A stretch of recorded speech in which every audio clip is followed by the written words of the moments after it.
Okay, it says that we're live here for the December 12th, 2024 Westlake Charter School Board of Directors meeting on the YouTubes. I do see like a little thing on my screen that says no data, but I'm sure somebody will text me if it's not going well on the YouTube landia.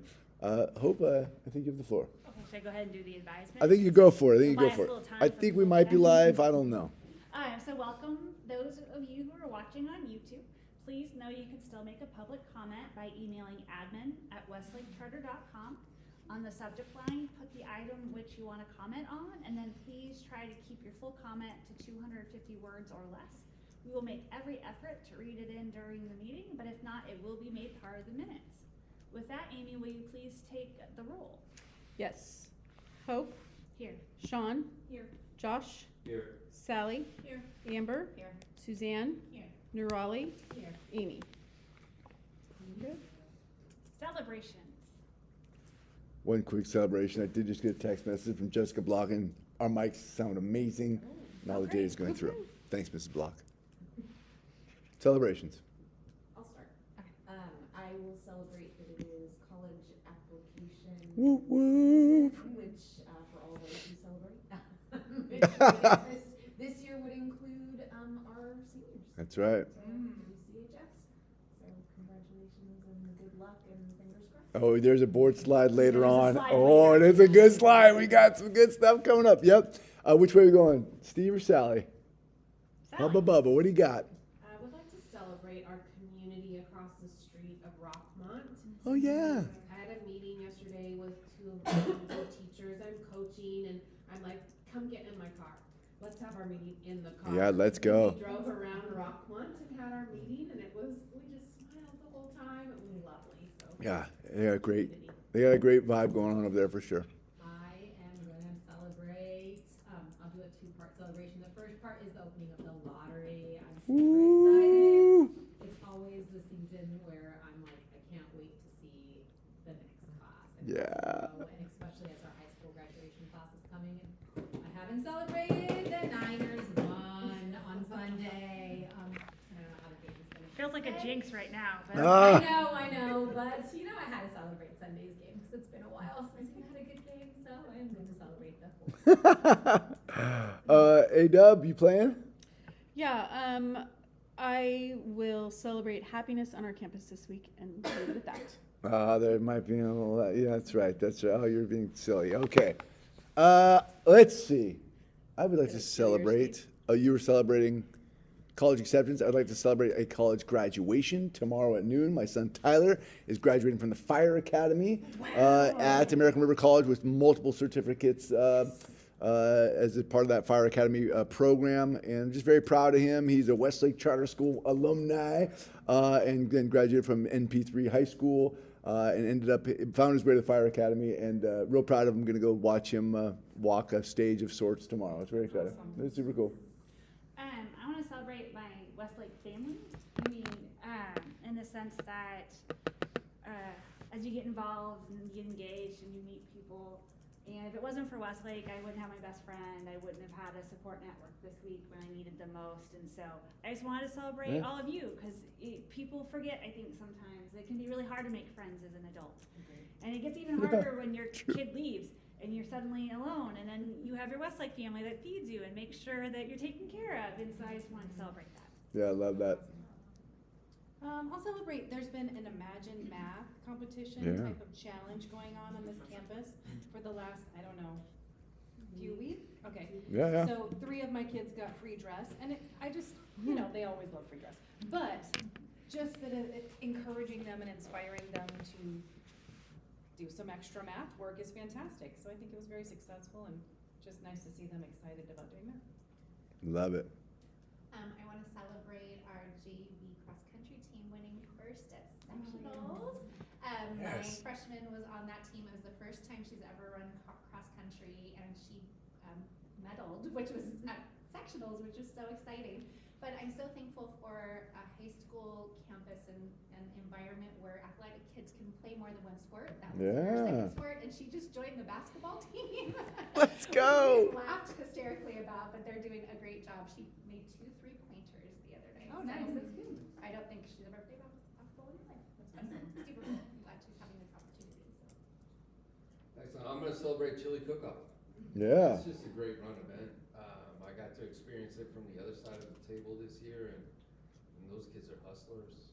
They make good chili too, really good chili. So, but just Mr. Eichley and his team, they do such a great job putting it together, and it's just run like clockwork. We moved it from outside to inside, and it ran just as smoothly. Yep. It's great. I'll give a shout out to Mrs. Fursty and Mr. Rubin. I had an opportunity to attend an art showcase last Friday, and man, the students over there, they just put on an amazing show. There's 2D art, 3D art, there's some soap sculptures, they had a little theater act go on, and it was just a really nice event. So shout out to them both. Yeah, So, good stuff. Yep. Perfect. Any board comments for items not on the agenda?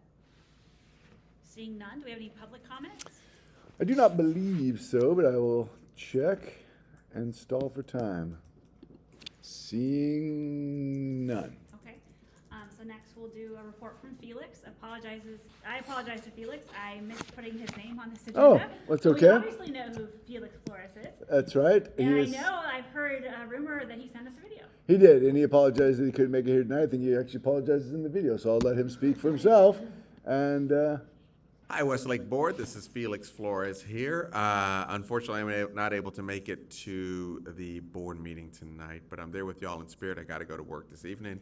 However, I want to give you a couple updates on WAVE.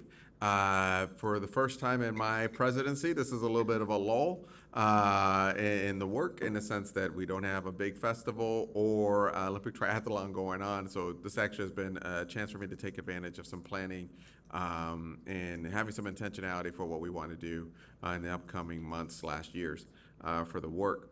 I've been working with Dr. Ike on some really helpful conversations around the kind of, impact that WAVE can have, particularly around parent engagement in the classrooms.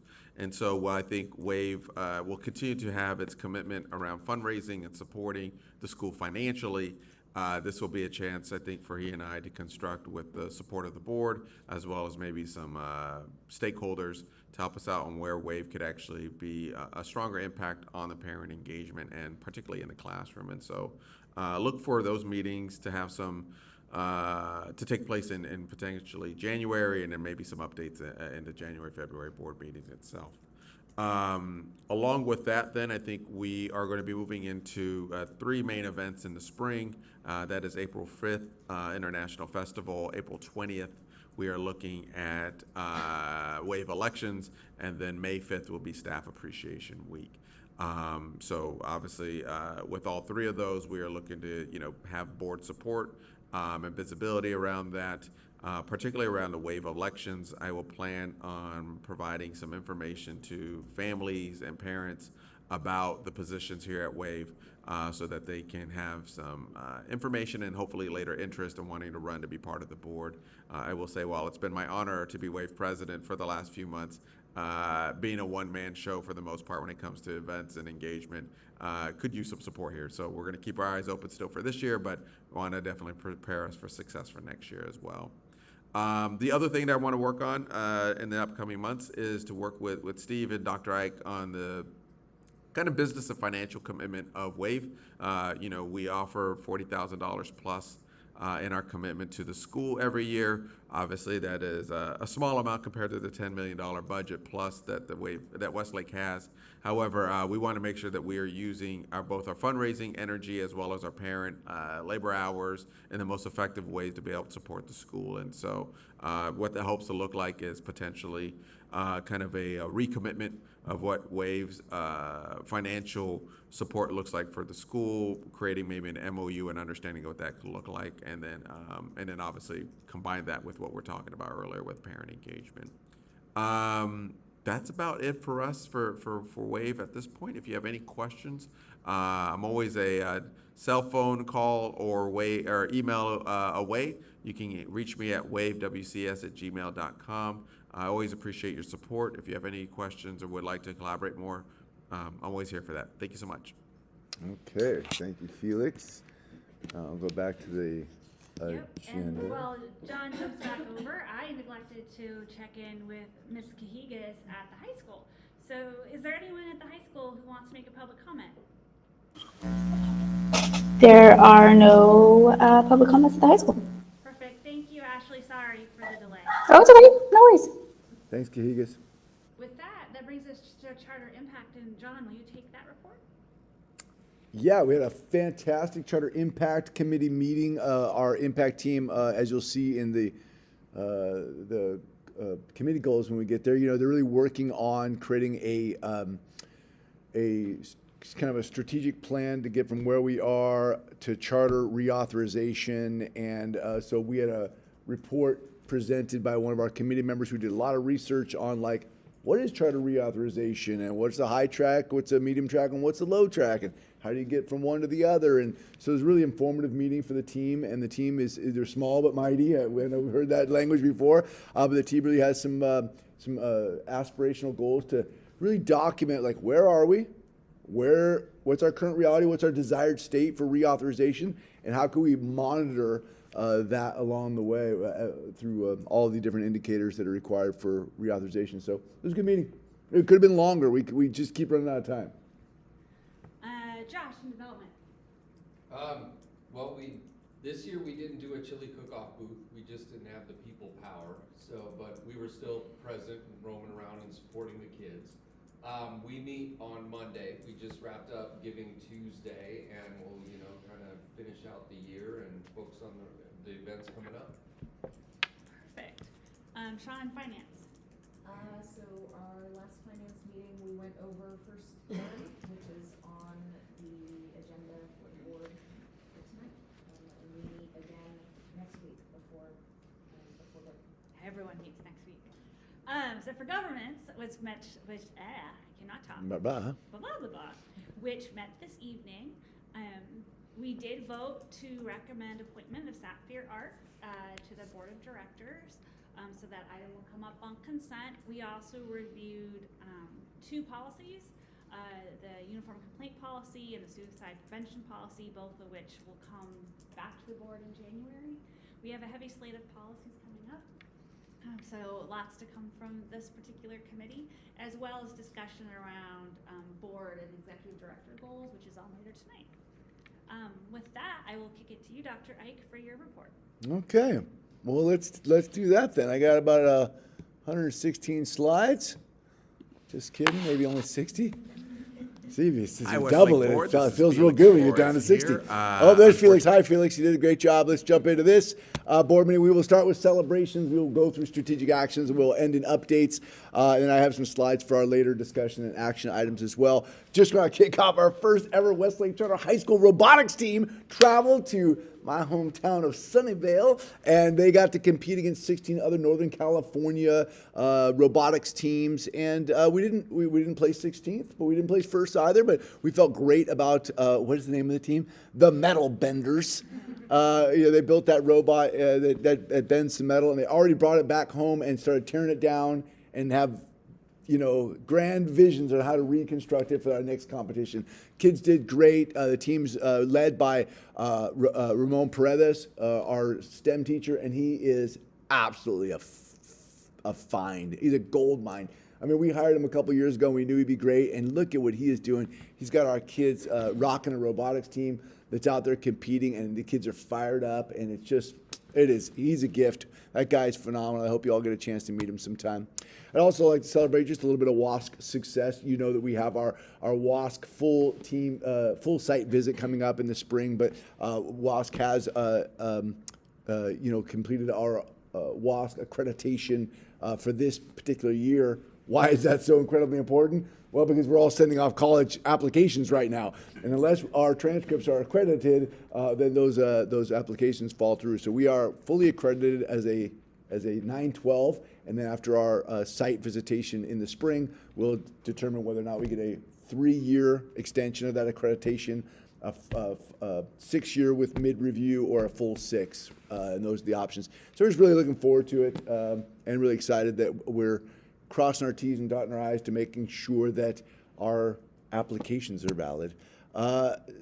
Speaking of applications, on the high school side, all the way down to the kinder side, we're doing a ton of lottery outreach. It is that season. Lottery has opened. Later, I'll show you an update on how many applicants we've got in. It's amazing that just in the first, less than 24 hours, I think it was from midnight to 7 a.m., we had 82 applications. And so, it's great to see. You'll have hundreds and hundreds of people apply for this school in just the first, what has it been open, 11, 12 days right now. So really cool.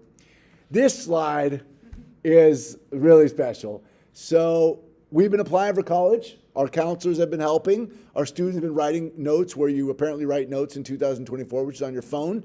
And these are the acceptance letters, not in total. This is just to name a few.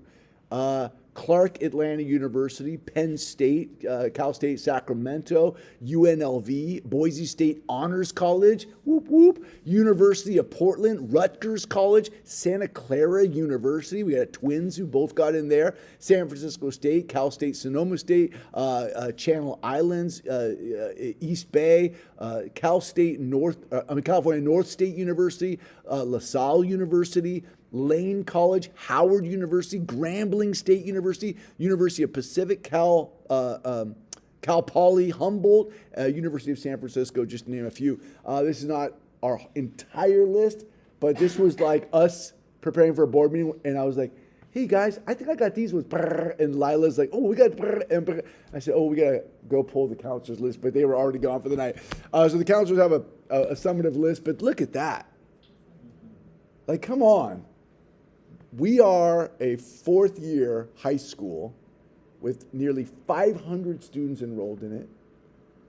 And I think we all know we have a good program, but there was always like this, like, it's going to work, right? It's going to work, right?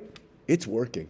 So I can't celebrate enough our high school staff, our high school students, our high school parents, the entire staff that makes it happen. It's pretty special. Joyful learning. High school, first grade Ruby Bridges walk. This is a super fun day. Ninth grade roller coasters in physics. This is super fun. The kindergartners lost the gingerbread man again. That guy, I tell you what, he's just everyone. 11th grade. I don't know if you guys know about this. The U.S. history, baking the Depression. You guys know about this? So they go and they find recipes from the Depression, when the United States was in a depression in the 1920s, right, and or 1929 crash, and they bake them.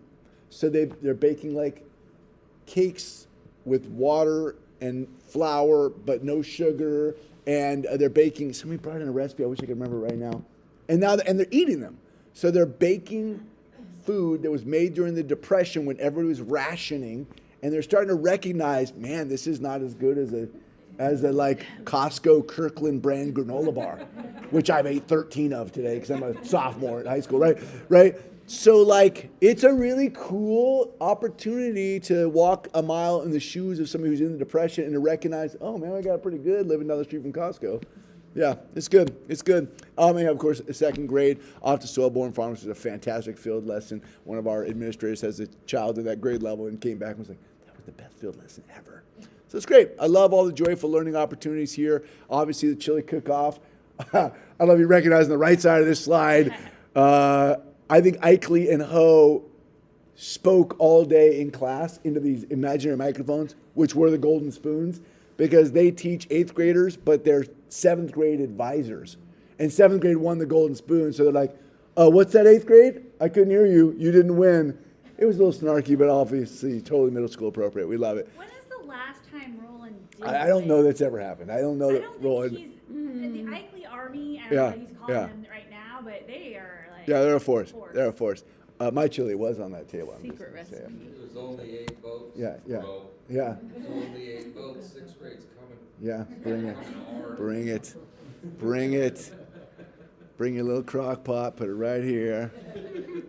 Hey, this hour code, which is something we've often done in third grade, just a spectacular opportunity for our kids. It's really led at this point. Katie Sanchez has moved up to third grade, and she's kind of owning it. And Sanchez is such a phenomenal teacher and really has a touch for tech. And the whole third grade has really benefited as Rojo's left third grade and Sanchez comes in. You have another techie, and they had just a great hour of code. They rocked it in third grade, and we think that's super important.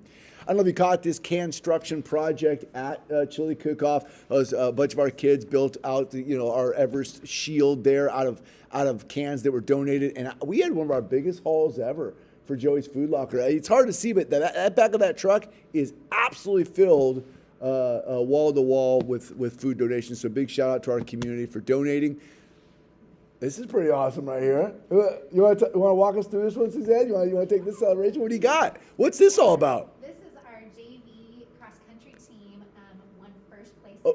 I'm sorry, what? Golden Spoon? What place?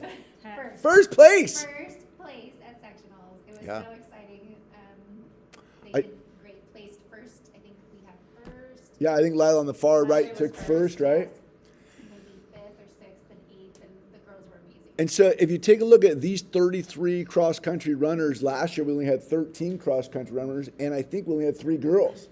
And now we have 13 girls on the squad. I mean, so it's really exponentially growing. And look at what a successful freshman squad right there. So good, so good. I love it, I love it. And this is our Westlake Charter High School Art and Theater Showcase. Steve mentioned earlier the 2-dimensional art, 3-dimensional art. Our students are phenomenal.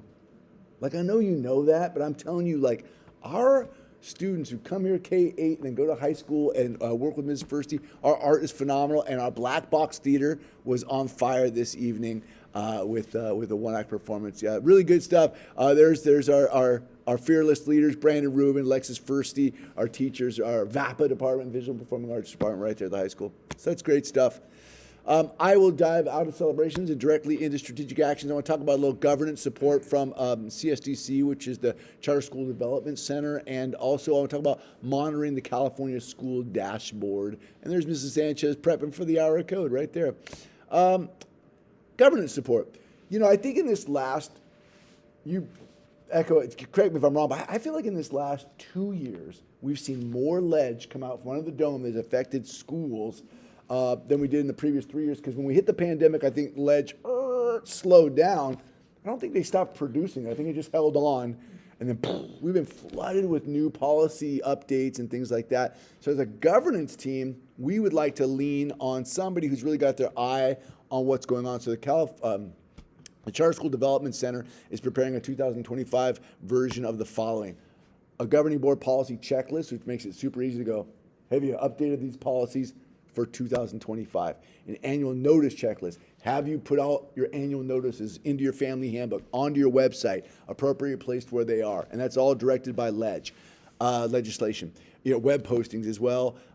New law, to-do list, governing board, calendar checklist, like when should you be doing this? But this is the big piece here. We're partnering with the Charter School Development Center team to review 2024, and then these checklists are going to drop in February of 25. So over the next 2 months, we'll be working with them to look backward at 24. Did we get all of our 2024 policies updated the way we should have? And then starting in February of 25, our governance team should just be methodically working through all of the upcoming ledge so that we don't miss out on any of the updates that have come out from underneath the dome. At governance tonight, we worked on universal complaint policy and suicide prevention policy. Both of them great updates, but if you're not constantly scratching on these policies, you'll wake up and be 6 months behind and have a lot of policy work to do. Any questions on policy, gov, ledge, updates, anything that would pertain to this topic here? Just thank you for engaging with them. Yeah, great team. You might recognize Laura Kerr down here. I don't know if she used to be with the California Charter Schools Association and do some cool policy work. And so we reached out to Laura, and her team's going to assist us on this. So we're putting something together. We're excited. Monitoring the California School Dashboard. So the California School Dashboard is live. I hope that everybody had the opportunity to review the video that I sent out. I have engaged with several board members on the topics from that. The dashboard's live, and I thought, I know that monitoring the dashboard is something we should maybe start to do more regularly during my regular academic updates. I thought, okay, I'm starting to noodle with how to monitor each part of the dashboard. So today I just unpacked the entire dashboard on one slide. We have, as an administrative team and as teachers at this school, we have initiatives and work that's being done in each of those areas. And based on those initiatives, we can start to see which direction we think we're heading. So I just kind of did like a red, green, yellow kind of, oh, you can't see colors on here. That's great. I can see the green. Oh, you can see the green? Oh, Yeah, I I see can't. it. Okay. So I'm just going to unpack it one at a time. Thank you, but So it's third through eighth grade and 11th grade math, we know that comes out on the dashboard. We know that we're a little lower than we wanted to be last year, but we are projecting growth in that area. You've already acknowledged that we're doing the Imagine Math work, so you're seeing a lot of that on the K-8 side of the house. We have increased interventions coming out January through April for math work. We have our PLC teams focusing around math work. So we think that the work that we're doing there should start to move us in the right direction because it's a focus area, I think, over the next 3 months. I think from now until April, we'll probably work with our teaching staff and say, hey, this is a hard push right now. Some of our larger systems should catch up with us next year. As we launch next year, what will we be doing? I'm sure our Everest Academy will be saying, hey, for those on the K-5 side, here's our Envision Math program. Hey, on the 6-8 side, on the high school side. So I think we'll be able to look forward to some long-term projects. But in the short term, we think we're projecting growth there.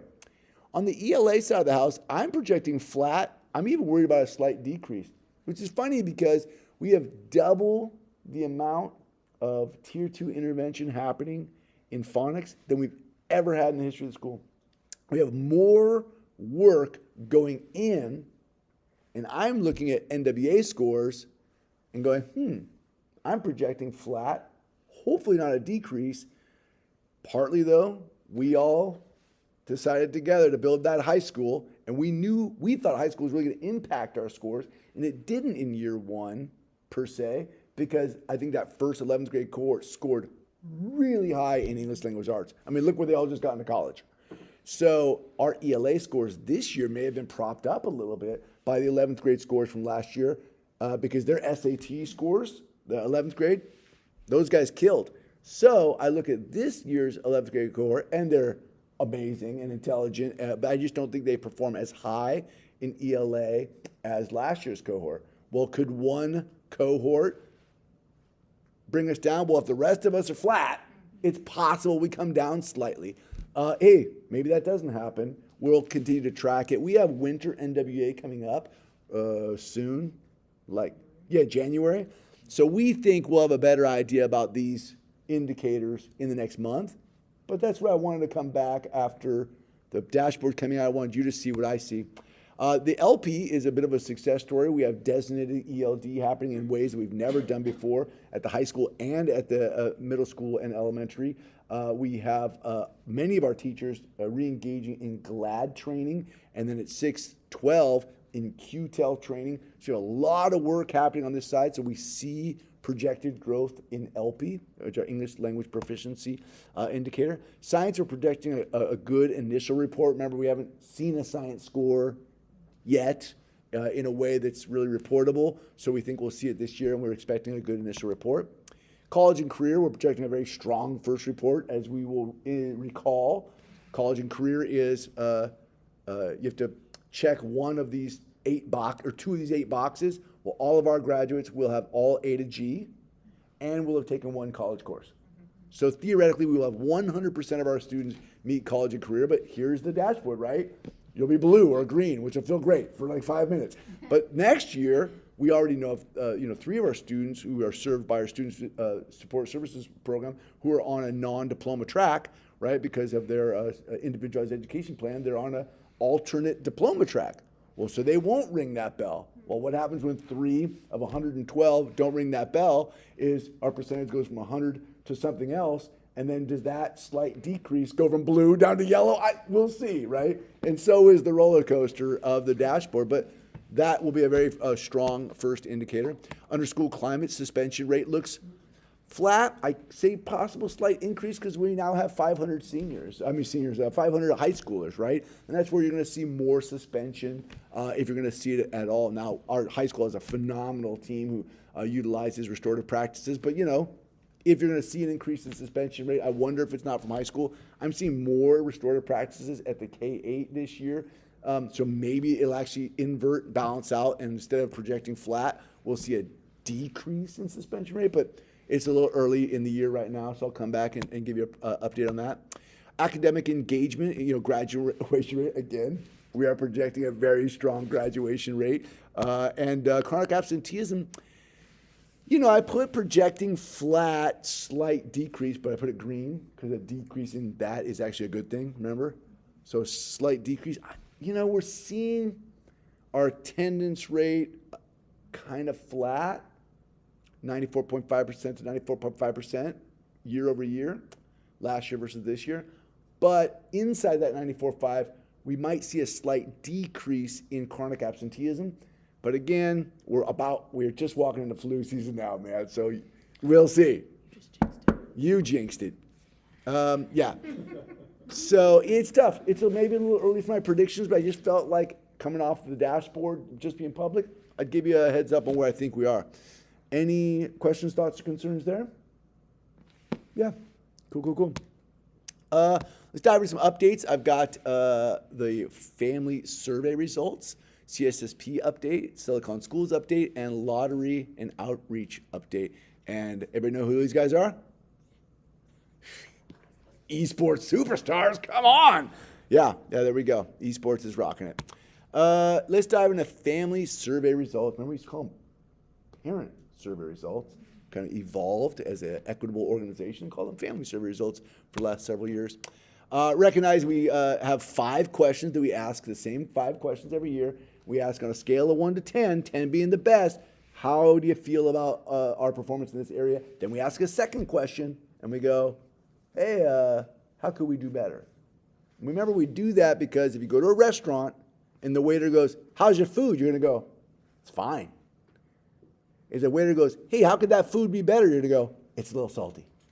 Right? So you don't really get the right answer until you ask, how can we get better? So you have 50 survey respondents this particular season, and probably of the 50, probably a third of them gave us some qualitative feedback. So let's take a little analysis. I went all the way back. I was going to go back 5, 1, 2, 3, 4, 5. It stops right there.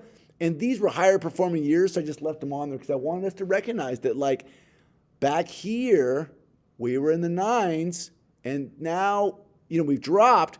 You might see a slight uptick here, so that's kind of nice. We're outperforming maybe a previous year, but all the way across the board, I think we're going to see that we're somewhat flat here and somewhat underperforming when compared to here. I mean, that's my overall analysis, if in a nutshell.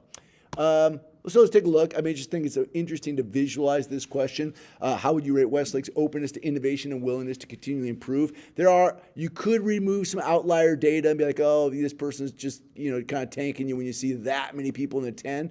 But I didn't take any outlier data out because you only had 50 in the sample size, and I didn't want to you take one out, it changes it. So, still a nice J curve right there, mostly satisfied. How can we improve in this area? There's a call in there, as there has been over the years.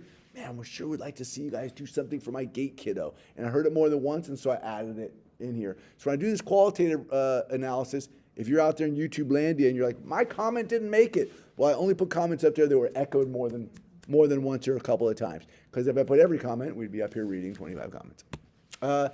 Addressing student behaviors in the cafeteria and on both campuses. So there is this interesting call in this section. I don't know why it's in this section because it comes up again in the SEL section. There's a call out here that just says, hey, you guys got to be innovative around behavior. There's some echoing. And we know that from a national level, the behavior is the talk of the town in EDU right now. Post-pandemic behavior in every campus. But if we're going to innovate, let's figure out how to address behaviors both inside and outside the classroom is what that's asking. And then they're calling out that there's a lack of individualized recognition for student achievement. That's an interesting one. We'll see if that changes because at the K-8 campus, we've just started doing the core value award assemblies. So maybe that'll echo. So it's interesting. There's no dean's list or honor roll or things like that. And when we shifted our goals from academic excellence to academic readiness purposefully as a board, we may have done that to ourselves. So it's only a couple comments, but I thought it was worth putting on there. Anybody notice or wonder anything about that? Otherwise, this is going to be me talking for a long time.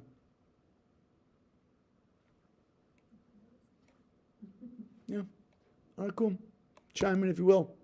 Rate Westlake's efforts to create opportunities for your family to collaborate with the school, which is wild. So we're highest score here, and it's the one that I'm hearing the most about. How come there aren't parent volunteerism on campus? Where is everybody? How come we can't get in the classroom? And yet this one's like strangely ranked the highest. It's a very small range of scores, though. It is. Very tiny range. But 1 to 10's not though. And No, clearly, but, I mean- this many people said you're killing it. I'm like, well, those must be the 28 volunteers. I also think those are the type of people who are gonna fill out. That's who's filling it out. Yeah. So and look, in the qualitative, I obviously go after. I ask you, what do you want to improve? The majority of responses is, we love Westlake, keep it up, don't change a thing. You're like, well, that's not what I asked, but thank you. All right. So yes, these 28 are saying, I feel included. I feel I can volunteer. Ironically, though, here is like, families want more opportunities to volunteer, particularly during school hours, need more volunteer opportunities during school hours, the quote. So yes, people are echoing they want it. I just thought it was funny that it was quantitatively high and called out qualitatively like, hey, we want more hours. And I'm hearing that for sure. Question, I know we talk about volunteering during school hours, and I know certain teachers are open to parents coming into their classroom while other teachers may not be. Is that is there some way, and I don't know if teachers are comfortable with this, but having parents, and I'm just gonna use grade levels as an example, but let's say kindergarten doesn't have any parents there and first grade has parents. Is there a way to have parents or whoever's interested help out in different classes? It's a great question. For the area that their child is at. 'Cause I Actually, think would you comment that in the notes because I think we have a little bit of a desire to launch a little parent volunteerism task force amongst the admin team. We're kind of talking about, like, hey, let's go grab 5 of our smartest teachers and be like, hey man, how do you do this? How come your classroom is filled with volunteerism? And I got new teachers who are interns or brand new to the profession and they don't know how. I don't think it's a lack of desire. I think there's a skill gap. I think there's a newness to the industry. And so as I assemble a little task force and ask these questions of like, how does it, because we know it's in our charter. It's what makes Westlake work, is this school and community collaborate. I'll put that note into the task force and be like, is that a thing? Can a 4th grade parent volunteer in a 3rd grade classroom? Maybe they can. I mean, why wouldn't they, right? Yeah, I love that question. Thank you. Asking is if somebody's making this comment, maybe you know what? I mean, there's many other ways to volunteer Yeah. at school, but just in case if that's something that. Did you make this? Is it you? Did you make this count? I wish it was, but no. I'm just kidding. There's a lot of opportunity for me. No, it's great. It's great. No, I love it. No, it's great. I love it. I think it's actually part of this is even echoed. I think even in the proposed board goals we talk about later tonight. I think this is a big piece for us. Is that the rain? Cleaner. Got it. Got At first it. I Got thought it. it was rain. I was like, oh, it's, I was just on your, you went really quickly off the J curve. oh, this one here. So Yeah, sorry. what I noticed there, John, just is, there were more 9s than 10s, and not that we're aiming for perfect, but part of that higher average score than area 1, right, was that you had, does that make sense? Like it shifted. You said there's more 9s than 10s. In innovation, yes. So like in innovation, you had a 60% score or 10 Oh, score. yeah, But in comparatively, yeah. Comparatively, Yeah. in collaboration. Well, yeah, look at- while the 9 average was higher, it's higher because it's more condensed than the 8, 9, 10 zone, which Yeah. is great. Well, you But- didn't get any outlier 2s on Correct. this one for sure. Neither. Yeah, no. And so it's hard with the sample And with a size. small sample size, yeah, Sorry, that's 1 all- or 2, yeah, makes a difference. Yeah, no, good point. That's Good all point. that was my wonder. Yeah, after got it. thinking, Sorry. Yeah, it's good. Good catch. Yeah, I love that. Walking into academics, right? So we're rate Westlake's ability to prepare students with academic readiness, right? At our high point, maybe a 9. Now at an 8.4, which is a little higher than some of this, but a little lower than that. Yeah, margin of error is pretty slim. I would call that flat from here to here, and I would say our scores have not been flat. Our scores have declined. And these scores have remained flat. And so, I think parents still would say, in the 8 to 10 range are fairly satisfied. But this is the most disparate. I mean, look at that. You go, hey, you're a 10, you're an 8, That's satisfied, but not not overly satisfied. And then this number drops way down. And think of the other two J curves we just looked at, right? So what is it? Part of it is a call for high school and college preparation through study skills. There's this and it comes up around retakes and it comes up around homework. And I could have collapsed this qualitative code into the next one because there is this call out of are you giving my kid the skills? Because as a parent, I don't really know the math you're doing, but I see that you're not doing it at home. I don't really understand the high school work you're doing, but I don't know that it looks like the way it looked when I was a kid. So there's some of what the qualitative data says is my lack of satisfaction isn't with your dashboard. My lack of satisfaction is I'm not seeing my kid do homework. I hear you guys are allowed to take retakes. There's a fear that retakes and lack of homework are not preparing students for success in high school from the K-8 families and college from the high school families. I gotta tell you, 8 of the top 15 graduates at Intercom last year were all Westlake kids. They seem pretty well prepared. We just got kids into Santa Clara University. I don't know if you ever applied there. Pretty tough place to get into. Our students are well prepared. Are we underperforming on some of these academic measures on the dashboard? Potentially, but are our kids underprepared because of retakes and lack of homework? I would disagree. But there is all some of that in there because it doesn't look like where you went to high school. I feel like there's been a big shift in the way teaching's occurred in the past 20, 25 years. And I think obviously we do this because of the models and methods of Sure. teaching. Could look, yeah. And you're always going to have that piece, but I mean, it kind of ties in with, if you look at the comments under innovation, which is, you're not helping my gates, we need more extra. And so we're seeing this kind of, out of 50, even if you put 5 or 6 and kind of have that thought process, I think the results are going to demonstrate all the way through and throughout. How about? I think that ties in with parents getting into classrooms because Totally. more parents walked into the classrooms and saw the opportunities for their children to go way up here and the children to be supported here and everything in between. That I bet that answer would change. Yeah, I walk through our classes. I've got a different eye. I'm a trained educator, but if you go into our classes, you are like, wow, these kids are getting something special. All the way through. I mean, kindergarten through 12th grade right now. I mean, I take people on walks all the time. Executive director of a local charter school in South Sac just came to visit and was blown away. He came to see our full inclusion program because they're grappling with how to do full inclusion at their school. I mean, people who walk go, oh, wow. In fact, I'm going to talk about Silicon Schools visit a little bit later, and you're going to see some of their notes. And we know what it looks like. We know what the kids are getting. It's funny, though, what you just said. There's an interesting balance between watch for the students who are falling through the cracks and personalization for the advanced students. There's this interesting call out, and I coded it together like this because there's some of hey, my kid kind of struggles, and I worry about them falling through the cracks, or we see some kids falling through the cracks. Maybe my kid isn't, but look out for those kids. And a different parent goes, hey, these advanced kids, they kind of maybe need more, give them more. And you're like, oh. It's both sides of the curve. Yeah, it's this interesting U curve, yeah. So anyway, it's all helping us understand the paradigm of, do you feel like we're doing well in academic readiness? It's not just the dashboard. I bet most of these people haven't seen the dashboard. I'm sure they don't even know what the dashboard is. Right, just dumb old administrators are looking at the dumb dashboard, right?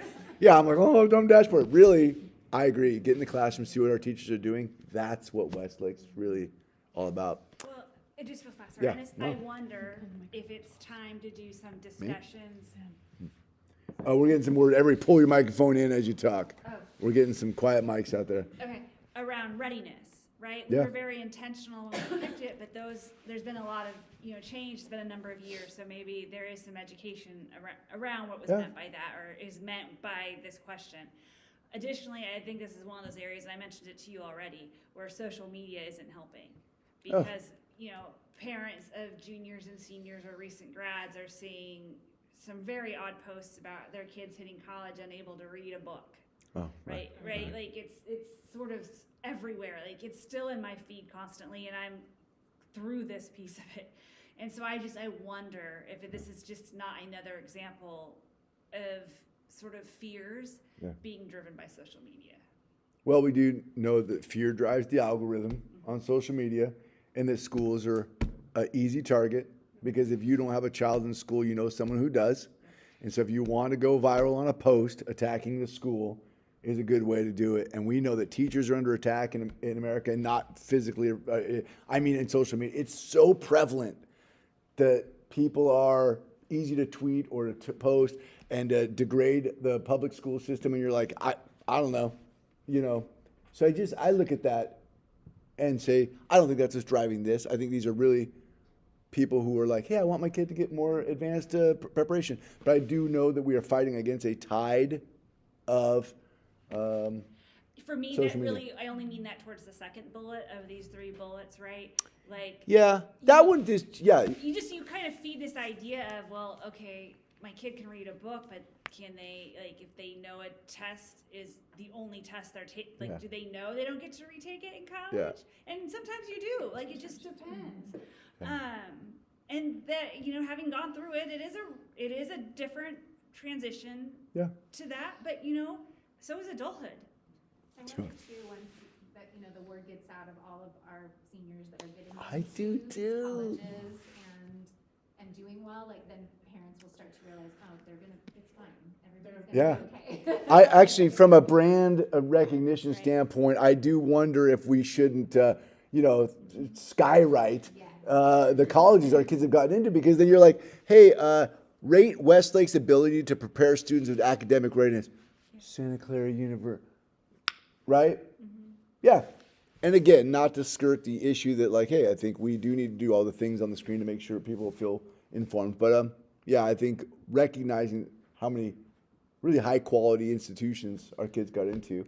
And while I don't want any of our kids to graduate from Intercom 10 years from now, because I want them all to graduate from here, the ones who've graduated from Intercom in the top 10, you go, hey, we're not just graduating, we're not like inflating grades here. Everywhere our kids go, they're successful, right? Yeah, and I didn't mean to undercut anyone's fears who are out there watching. Yeah. It's all within everyone's, you know, cube of reference. Yeah. Love this. Rate Westlake's ability to create a school culture where your student feels socially and emotionally supported and connected. And look how low that is. Strangely, though, like, I don't know that we ever got that high. I guess not in 9.1. So let's unpack this one, you know. Look at that curve. Some satisfied, still satisfied, right? A little outlier. You're going to see some bullying in here saying, hey, like, preventative steps in response to bullying, cultural and religious feelings of safety, as well as age-appropriate response to behavioral issues. I kind of knotted them all up into a ball there to get this one big enough because there weren't as many comments, but I thought it was worth calling out. Like, the word bullying rings a bell. If it's legitimate, like, actual codified bullying, it's responded to super appropriate. But anytime your kid gets called, you know, funny looking, people will say, well, hey, that's bullying. It's not, but it is not okay either. And so there's a lot of that, like, does my kid feel like they're not being picked on at school? And it comes up in the data. This cultural and religious feeling of safety comes up because you hear people worried about name calling around, you know, cultural identity. And it's a big deal. So when it comes up in a survey, it came up twice. I was like, it's only 50 respondents. It came up twice, you know. So I put that in there. Also, this comes up several times around, like, are you changing the way you do behavior response for little kids versus big kids? It's funny because it happens both ways. So there's a survey respondent in there who's like, my little kid's getting treated too much like a big kid. Then there's like, my big kid should have harder punishment. You shouldn't treat him like a little kid. I'm like, okay, well, we just accidentally flipped the referral responses on that one. So look, I just think it's important for us to recognize, why do we say social emotionally supported? Because it's complex. Yeah. It's all around, like, all types of behavior. Everyone interprets that very differently. Everyone interprets, because I don't think we've branded, what do you mean by SEL? Like, what do you really mean by socially emotionally supported? I know that my kid got called funny looking, came home and was like, the school made me feel funny looking. Okay, that goes right there, right? Yeah, I love this one. It only came up once. It was one comment, but I grabbed it. I just thought it was cool. Teach life skills as a part of social emotional learning. Teach more life skills like record keeping, budget, taxes, woodwork. I think Steve's gonna teach that class. It's called Red. It's all in 30 minutes. It's an elective called record keeping, budget, taxes, and woodwork. I'm going to teach you to like crank out a bunch of paper and build a filing cabinet for it. That's where my clubs, my parent. Yeah, here's your parent club. Comes in. They can come in. And Look, woodwork. this was a one-off. This is the only one answer qualitative code, but I just thought it was really cool, so I threw it in there because I thought, yeah, that shows you how differently we think about social emotional supported, right? Because we're talking all about behavior, and we're like, hey, also teach these other things that are part of life. Interesting. I'm not making light of any of the situations here. I think it's very disparate what you get. You get these comments of how you interpret social and emotional support at school. And then communication. Did I miss a slide? I just jumped. Oh, well, I guess I didn't get that little intermediate slide. That's fine. I see. We're over here. Yeah. This is interesting because this is our highest one, and now it's in the middle. And if you do a calculation of from the high point to the low point, this one's our largest drop. It's a 0.7 drop from its highest point to its lowest point, which is not a full 10%. It's right. It's less. It's 7% drop, right, from as a 0.7, and you go, oh, that's interesting. So here's the curve, though. Oh. It's a better looking curve because it's actually 8.8. 8.8 is a pretty good score, but when compared to 9.4, it's not, or 9.5. So again, that curve is still pretty strong. People are mostly satisfied. It's a lot of tens. Couple outliers. Yeah. So it's still our highest scoring tens. It's the one with the most satisfaction, even though it's our biggest drop historically. That's interesting. It's just such nerdy data. Norala, do you have a question? I did have. Oh, sorry, Norla. Okay. What was our response rate back in the 2021? Probably about $1.25, $1.40. I mean, Way larger. well, 3 times larger and 2/3 the size of the school because we were 1,000 kids back then, and we're 1,500 kids now. So by sample size, this sample size is way smaller, Crazy small. Yeah. right? Is that when we had Chromebooks out at parent conferences or back to school night? Like, here, do the thing. Yeah, maybe. Yeah. Or you couldn't leave your conference without filling it out. I mean, we weren't on Pebblewood then. It was 2021. I'm trying to think of. Right post COVID. I mean, this might have been during COVID. Were you even at? We weren't even back yet. Were we in fall of 21? No. Look how high our communication rate was because we were like, "Don't come to school. We'll call you." Is that right? Fall of 21. Yeah, because we weren't back yet. Yeah, because we closed in. We were back. That was That was the next year. That was right. We were in hybrid. Yeah. No. No, we were out of that. We This came was our back full. first. That was our first trimester back. That was our first trimester back. Because the People were fall. just like, everything's wonderful. Everything's we're happy here." because That's right. We were all saying we're back. This explains the inflated scores. We're like, I don't have my kids in my kitchen anymore. This is great. Yeah.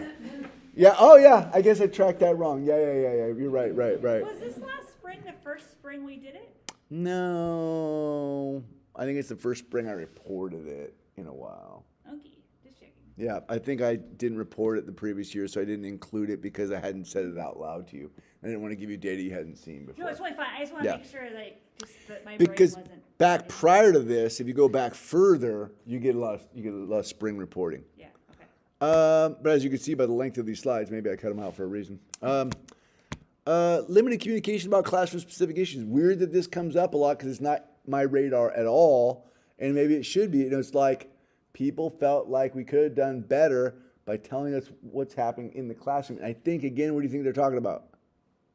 I think they're talking about behavior. I think we're talking about behavior. Child comes home, goes, "Hey, Mom, Susie yelled out a bad word at class today." And Mom's like, "I didn't hear about that." I think that's what those two comments are. Scotty threw a pen and it hit me. I think so. But no, because, the comments, qualitatively, the comments didn't say like it was about their child. Okay. It was like these general, people wanted more intel on what was going on. Just the kid came home and said something happened. Yeah. And- Something happened in class today. But the teacher Eh, didn't communicate it. Right. Well, Right. Yeah, which 'Cause it wasn't makes about your kid. Sense, right? But that's why we're volunteering in the classroom picks that up because then they're seeing and able to have a Totally. basis for what they're, because basically they're kind of left with their own imaginations as to what's going on. Yeah. Which I do agree that, like, the parents being there, where somebody, at pickup goes, "Did you hear?" And they're like, "Oh, I mean, It was no big deal. every Yeah, I was in class there. has stuff happening All the day." time, like. Yeah. But There- she handles it and it was over. Right. That's how it actually goes down, right? Yeah. Right. Yeah. Yeah.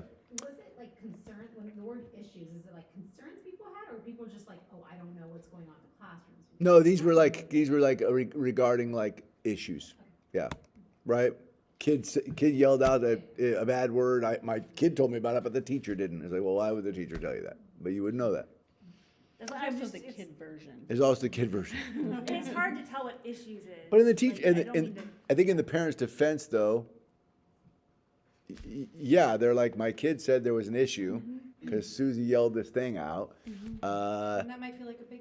and to you, 100%. and you're like, hey, maybe the teacher should have communicated that with me. I think as an educator or as an administrator, I'm like, I don't know if that level reached that.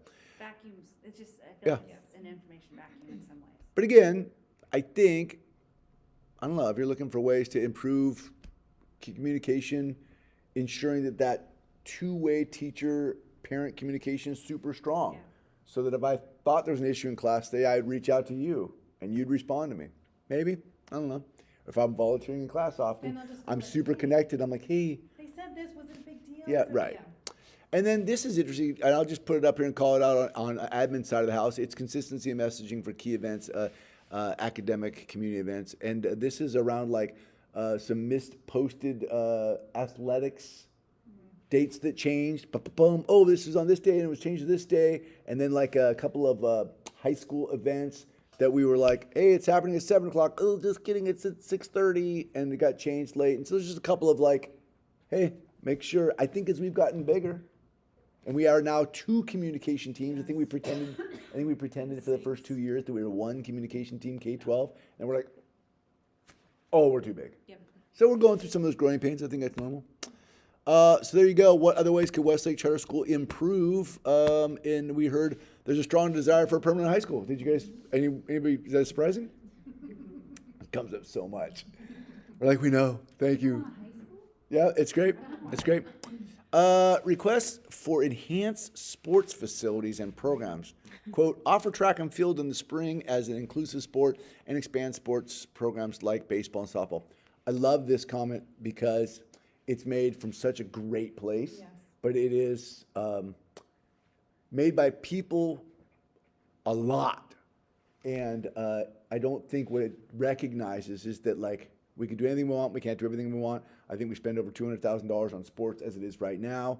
We're not going to build a high school facility large enough to house a baseball and or softball field. We'll be lucky to get a Or soccer field. football Or other football. things We that are have to make decisions at some point to say, we can do anything we want, we can't do everything we want. And to have a high jump, pole vault, and 100-yard dash, you got to have a place to do that. And the roof has all these HVACs on them. So, like, I love that people want more, but it's almost like you give something, you're like, cool, we get more of that. And like, I wish we could.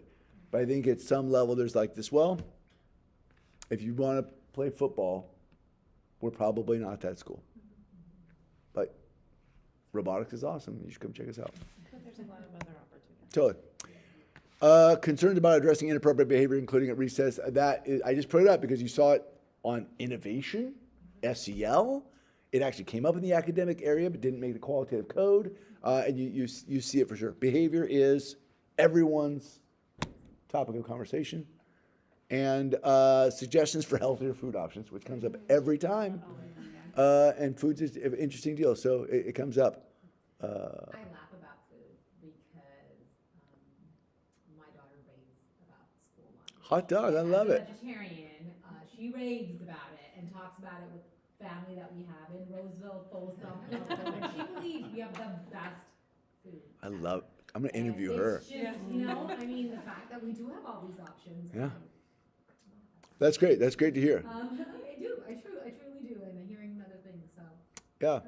I had a great conversation with a fourth grade student about, he says, hey, I'm Muslim and we have hot dogs here. And if we got halal meat hot dogs, I'd love to have those because the grilled cheese sandwich is really gross.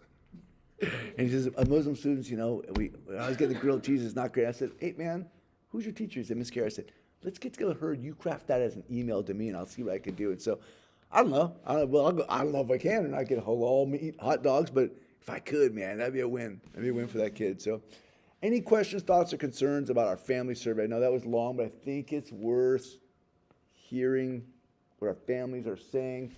And it's all related to the work we do, the dashboard, the mission, all of it.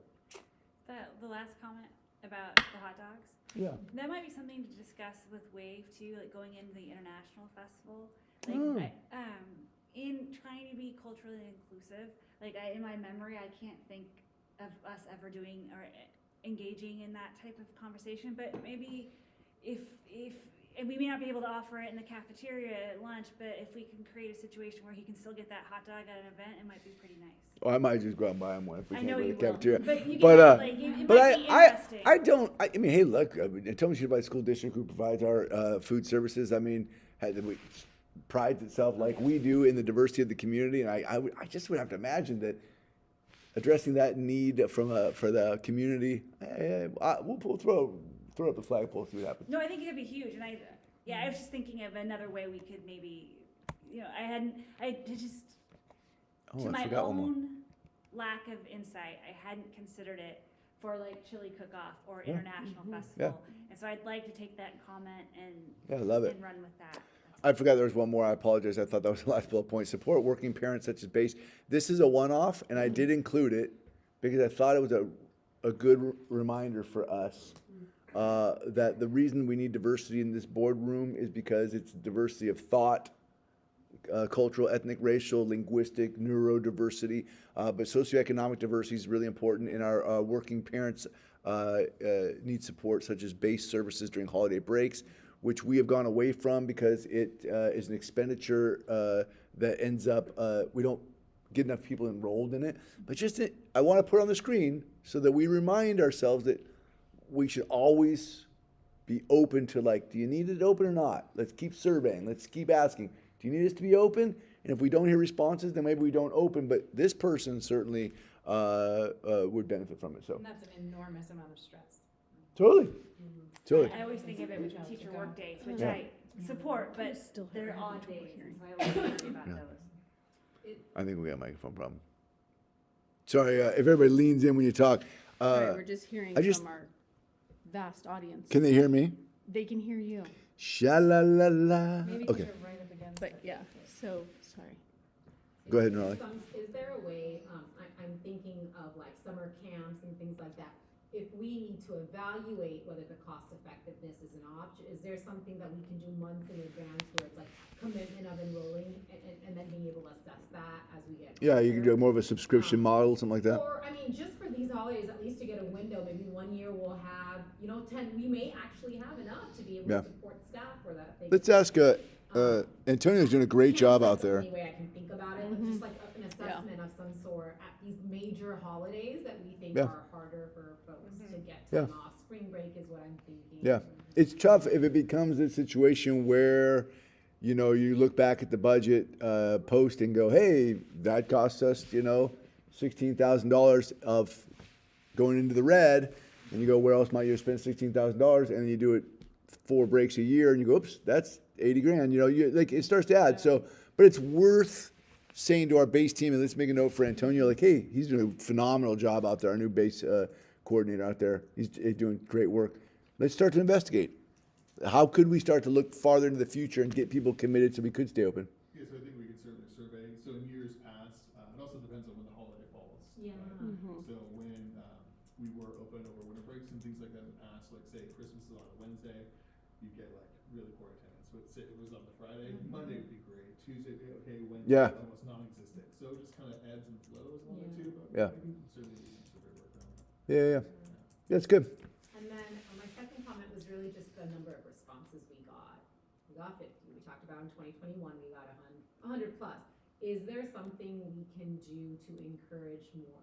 I know the idea of parent-teacher conference, but that was actually a great idea. Like your session's over, or like to give an extra few minutes to be able to complete it, or some sort of incentive. I'm not saying the teachers need to track this, but hey, student, if you do this, or if your parent completes it, like, you know, I'm not sure, like, we need to categorize which parent completes and which family completes and which family doesn't, but some sort of method, because 50 seems like such a low number. Yeah. So. Yeah, I like it. Let's see if we can increase parent engagement around that. And we've actually talked internally about potentially adding are you from the high school, the middle school, or the elementary school button, just because some of the comments you read and you go, if I read that from a high school lens, that makes sense, but is this a high school person or not? Or a second grade parent, yes. Yeah, so we never needed that because we were like, nope, we're at K-8, that's who we are, but now we're at this place where you're like, well, which campus are you talking about? Yeah. Any other questions, comments, or concerns regarding family survey? Thank you for your engagement around that. I appreciate it. I'm going to quickly review the comprehensive school safety plan where we are right now. We've produced, for the safety team at governance back in November. The initial draft is right here and still on review if you'd like to check it out. But we have been working in consultation with the California Department of Education's new compliance guide regarding CSSP, and we're really looking for this instructional continuity plan that's going to be mandated in the coming year. And we're really looking at what does that mean? What's a template? I love this because the CDE is going to release the instructional continuity plan template in March. When is the plan due? Let's do it in March. I'm like, oh. So I reached out to NUSD. I'm like, hey, I got a template that I made. And they're like, we made one too. And I'm like, let me have yours. So now we're instructional continuity plan is if the school were to close due to an emergency like a pandemic or something like that, you have X number of days to make sure that school is back on and online. And do you have a plan for that? To everybody have a device and chicka. So we will include this. We have a draft actually right here. And we'll bring in that to the safety team in January, and I would expect to bring it back to the board in February. We're checking against all legislative requirements. A bunch of updates to the ledge were already covered in our plan. So that felt good. Yeah. So we have the draft version right now, and then we plan to seek approval from this board in February. I expect the safety team to get together on it in January. It looks pretty good. Any questions on that? Yeah, the instructional continuity plan is pretty cool. It's the ICP. It's good to have letters. Silicon Schools. This is a lot of words on a slide. You're gonna think it was built by somebody other than me. Just kidding. I just put a lot of words on the slide, and it made me think because you're always picking on Steve for putting on too many words. But That's small text. It's very small text. Was it really you? No, it was me. But I thought of us. You would do the small text. But because I copied and pasted a report from Silicon Schools, because Silicon Schools came out and visited the high school, and I wanted we built this high school 4 years ago. It's been open for 4 years. We're about to get our last tranche of money from the Silicon Schools Foundation. But the words that they shared with us are important for you to hear. They said it was amazing to see how much you've accomplished in your last 4 years. These people have come and visited us. They visit 60 high schools in their portfolio, but they came and visited us for the 4th year in a row, and they said it's amazing to see how much you've accomplished in the last 4 years. Specifically, we were both really excited to see in the following topics. And I've tried to condense them to fit on one slide, but enrollment and wait list stands out as a huge outlier. You just need to know that of the 60 schools they've helped open in the state of California, we are wildly an outlier when you say that you have 500 kids and there's wait lists at several grade levels. Like, I know we talked about whether or not we're able to hold to 500 budgetarily because high school kids are a little more fluid. They move, they change, they shift, and so we float down to 490 and back up to 494. But like the amount of kids who have enrolled in our school in over these 4 years is a massive outlier. When NP3 opened, it opened with like I think 81 kids, right? And I think that next year the next class was smaller and their third class was bigger. And ours has been the opposite. We opened up large and got bigger and bigger every year. They walk environments at all 60 campuses, and they said from the moment you walk on the campus, you can feel a positive energy in all spaces. So joyful learning is real at our high school. The teaching teams, and they had a much longer paragraph here, but some of the highlights they observed was allowing students time for productive struggle in mathematics, and there was several other comments that they noticed from an educator's point of view. The building and space and responsiveness to requests. We know that folks are eager for a new facility. They must have read the family survey results. We appreciate all the touches, including the outdoor spaces, to better be a space for joy and belonging. They really felt like they said, because I kept saying, here in our temporary campus, they're like, why do you keep saying that? Most charter schools aren't in facilities this good. And you keep saying you're a temporary facility. So we got to remember to be grateful for what we have. We have an amazing facility with this incredible outdoor space, these expanded portables, lots of cool features, black box theater, Explorer Lounge. Like, we have a pretty good setup. Community relationships. We observed in all spaces that there were strong student to teacher and student to student relationships. I don't know if that's showing up on the dashboard, but that's the school I want to lead. This was also evident in a commitment to serving all students inclusively, support from teammates, pushing in, and check-ins on the young people in your building. I'm telling you guys, like, these guys visit lots of schools. This is what they do for a living. For them to see these things and like be able to articulate that, I just wanted us to all look at that, and opportunities for extracurricular and thoughtful electives. Lastly, we appreciate the ways that theater and robotics and other electives are thoughtfully scheduled during the school day and leveraging content teachers are excited about. Right? I think it's pretty cool that we are a small to medium-sized high school with a very broad range of course offerings, and so they have authorized the $100,000 tranche of funding that is being sent to us now. I think it's already been transferred, hasn't it? It's on its way, if not. We did the DocuSign last couple weeks ago. So, good job. I think lots of indicators of success for our high school. Lottery and outreach, as you know, postcards are hitting mailboxes right now, and this is our overall outreach. I mean, we've done this report on as of December 8th each year. I think because back here our board meeting was on the 8th, maybe. So we timestamped it on the 8th. To think that there's 776 applications in the first 8 days, I think is pretty phenomenal. I mean, we're down from last year, which was kind of these 2 years were pretty high. This number is very important to us, 9th grade. However, it's increasingly less important as we see more of our 8th graders filling. That's still very important to us. So I'll continue to report back. I'll come back in January and let you know how we push over winter break once all the postcards start dropping. But it's good. This is how many people have applied for your school, K-12. Any questions on that? Any questions on I didn't stop there. Any questions there? I questioned you out. All right. That's it. Thank you so much. I know I went long tonight, but I wanted to make sure parent survey and dashboard got covered.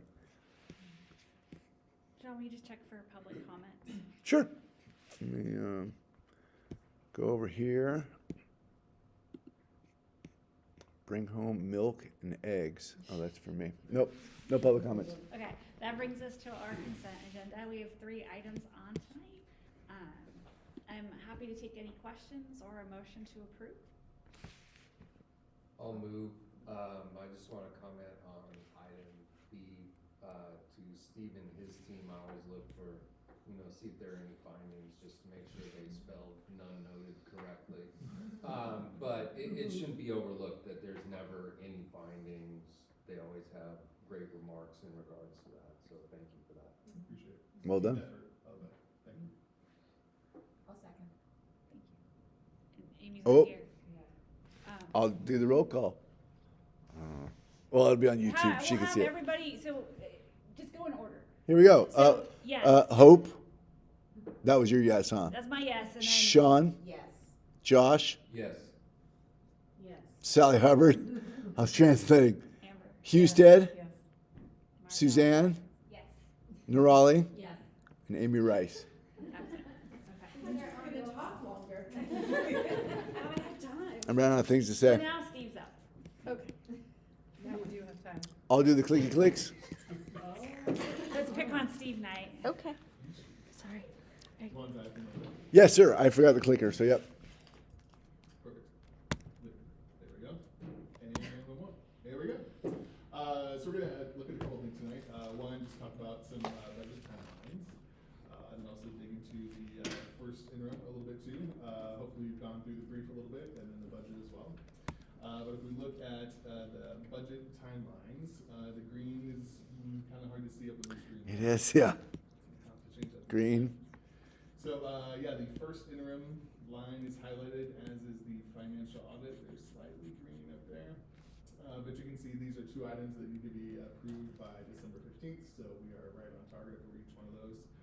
These items both get rolled up to Natomas Unified, and the financial audit specifically goes to Natomas Unified, it goes to Sac County Office of Ed, it also goes to the SELPA.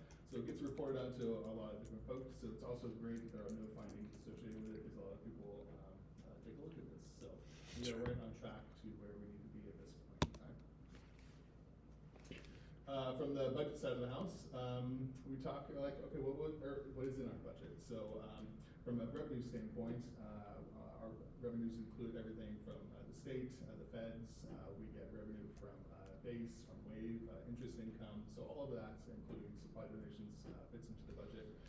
We get information from school services, we get financial information from Natomas Unified, from our SELPA as well, for our special education rates. So all these little pieces of information come together to help form updates to our first interim budget.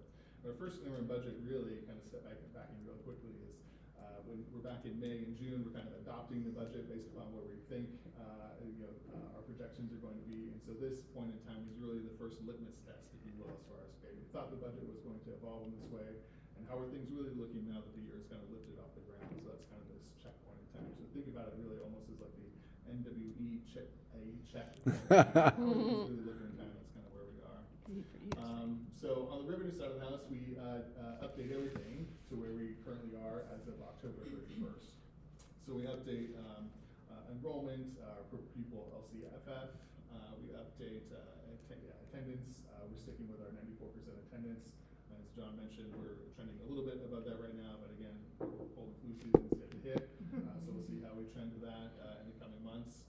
A couple points on the revenue side. This is the second year in a row that our ELOP funding or expanded learning opportunity funding has been cut. So we'll continue to look at that in the coming years. It's $150,000, but it goes to fund really after school programs. So that's something again we'll continue to watch. And then, as we've noted in other discussions, donations are coming in a little bit less as in years past or recent years past.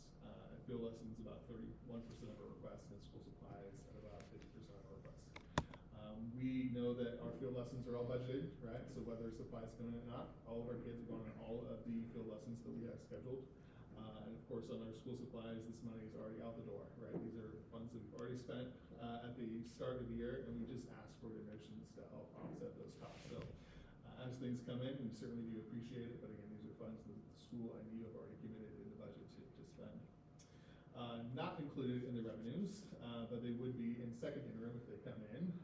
The first bit is the Silicon Schools tranche, which was recently approved. So if that comes in over the next couple months, that'll get adopted into the second interim. And then the last little piece is the Hastings Growth Fund. So Hastings Growth Fund is when you see growth in enrollment, the Reed Hastings Growth Fund, if that name sounds familiar to you, Reed Hastings founder of Netflix, was a big advocate for charter schools, and many years in the past has had a growth fund that provides $1,000 per growth. And so his team is looking to see how he can make that donation work. So we're still waiting to see if that donation is going to be possible this year. If it again does come through, then that will also show up hopefully in our second interim budget. On the expenditure side of the house, yeah, again, largely in line where we thought the budget would be at this point in time. Slight increase in some instructional aids, some professional services, again, largely around, again, student support services. We've just released the one-time bonuses for certificated classified staff. So I think all staff, I know all staff receive them and staff are appreciative. So again, those are put into the budget. And so again, but really, again, largely in line where we thought the adopted budget would be. Another way to look at the budget is how the money comes in. So you can see the big blue chunk is really the LCFF, or Local Control Funding Formula. Again, the state funding mechanism. The EPA, or Education Protection Account, also state funding. Most of this pie is state funding. And then on the flip side, you'll see the expense. So on the left is where the money comes in. On the right is where the money goes. And about 76% is, on the right-hand side, is all staff salary and benefits, which is pretty much on track for any district or charter school. Ranges between maybe the mid-70s to the 80%. Again, we're right now about 76%, but that does not include some of our professional staff. We use a number of professional staff for services, for Clean-It, for Law and Order, right? If those are on staff, then our 76% would actually grow quite a bit. Because those are in the services in that 16.7? Because that Because 16.7 would look a little high, except you're like, oh, that's your entire custodial team. Correct. That's a bunch of special education services. Absolutely. Got it. Yep. And then your employee benefits pie would also Oh, grow. your employee benefits pie would grow. Right, So right, right. it's, yeah. Yep, correct. Yeah. Sorry, I didn't mean to cut you off. No, that's great. Yeah, great observation. Yeah, and so then on to the next. So this is a consolidation in the budget. You've got the revenue page, the expense page. So the third one into it kind of combines the two into a nice little package. So this will show you that revenues are greater than expenses, which is nice. Which you want to see. So it's good. Not only in this year, but also in the projected 2 years. And then on the following slide, you'll see that not only is the budget positive, which is great, but also cash is positive, which is something else that we like to see as well. So, I guess with that, I would just open up to any questions the team might have. I'll also note that Finance reviewed this a couple of weeks ago and adopted or passed this well onto the board. So, again, any questions you might have, glad to answer them.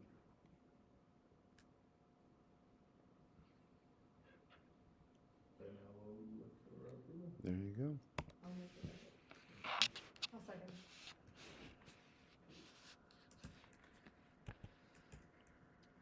Hope, Yes. Sean, Yes. Josh, Yes. Sally. See, I tried. I was like, hubba. Yeah. It's, yep, Amber, Yes. Suzanne, Yes. Nurali. Yes. Thank you. School calendar. Before we actually, I forgot to check for public comment. Oh, I'll look right now, and then we'll go over to the school calendar.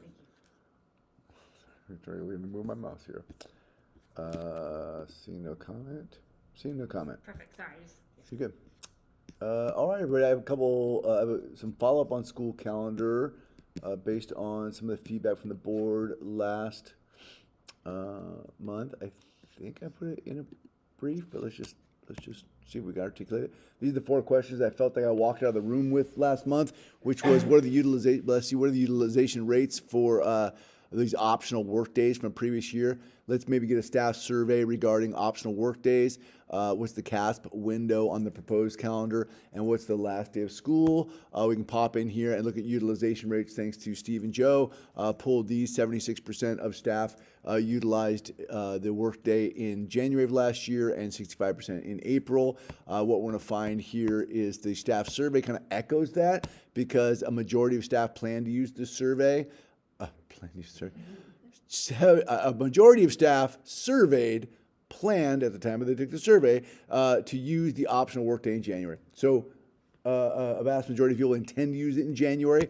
The majority of staff we surveyed also stated they would likely use both of them. And I think that would echo the utilization rate from last year. So that looks similar. And the majority of staff indicated a preference for the day after winter break and the way after spring break. In the survey, I gave them the option to rank first, second, and third choice. And it was after fall break, after winter break, after spring break, and the winter and spring, as it is indicated on the proposed calendar, was the one that clearly outranked the fall one. So there's some good feedback there. The CASP window, for those looking for that, falls between April 27th and May 15th on this calendar here. And the last question is, what's the last day of school look like? And here it is right here. So, wait, is that right? Yeah, that is right. Sorry, I was like, does that seem right? Yeah, it's right, yeah. But I thought it was interesting that they're the only ones getting out in May, right? But isn't it, I think it's that they are not gonna get out before Memorial Day. Are they for the after first time? Memorial Day for the Yeah, first well, time? now I have to something look, like that. 'cause- Now you haven't looked. So, It's the 25th. I heard that, I heard parents go, oh my goodness, oh no. after Memorial Day. Is that right? And we're like always drudging into June. We're always like Well, teaching it. that's the earliest Memorial Day. It's very early, and that's why it just wasn't doable. But it's tough because, I mean, and I love our school year because I love October break. I love all the things. However, being on campus when every other school's out is a little tricky because everyone's got a cousin, brother, sister, soccer player, friend who's like already on summer break, and the kids are like, why are we still in school? Like, you had October break. Okay. That's actually not too bad of a split. Yeah, that one's actually, this is actually really this nice. is actually not bad. Yeah. Going back to just those 4 questions, I'll put those there. Any other questions, thoughts, or concerns regarding the calendar before we seek action on the calendar? All right, super duper.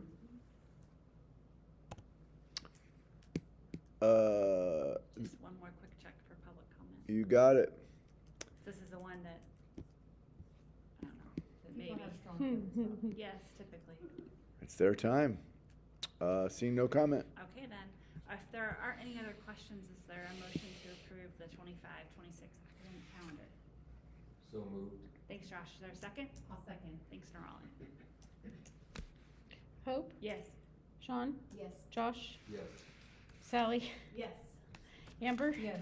Suzanne, Yes. Nerali. Yes. Thank you. Perfect. That brings us to our discussion items. Board Executive Director, we're gonna focus on the first 2 tonight.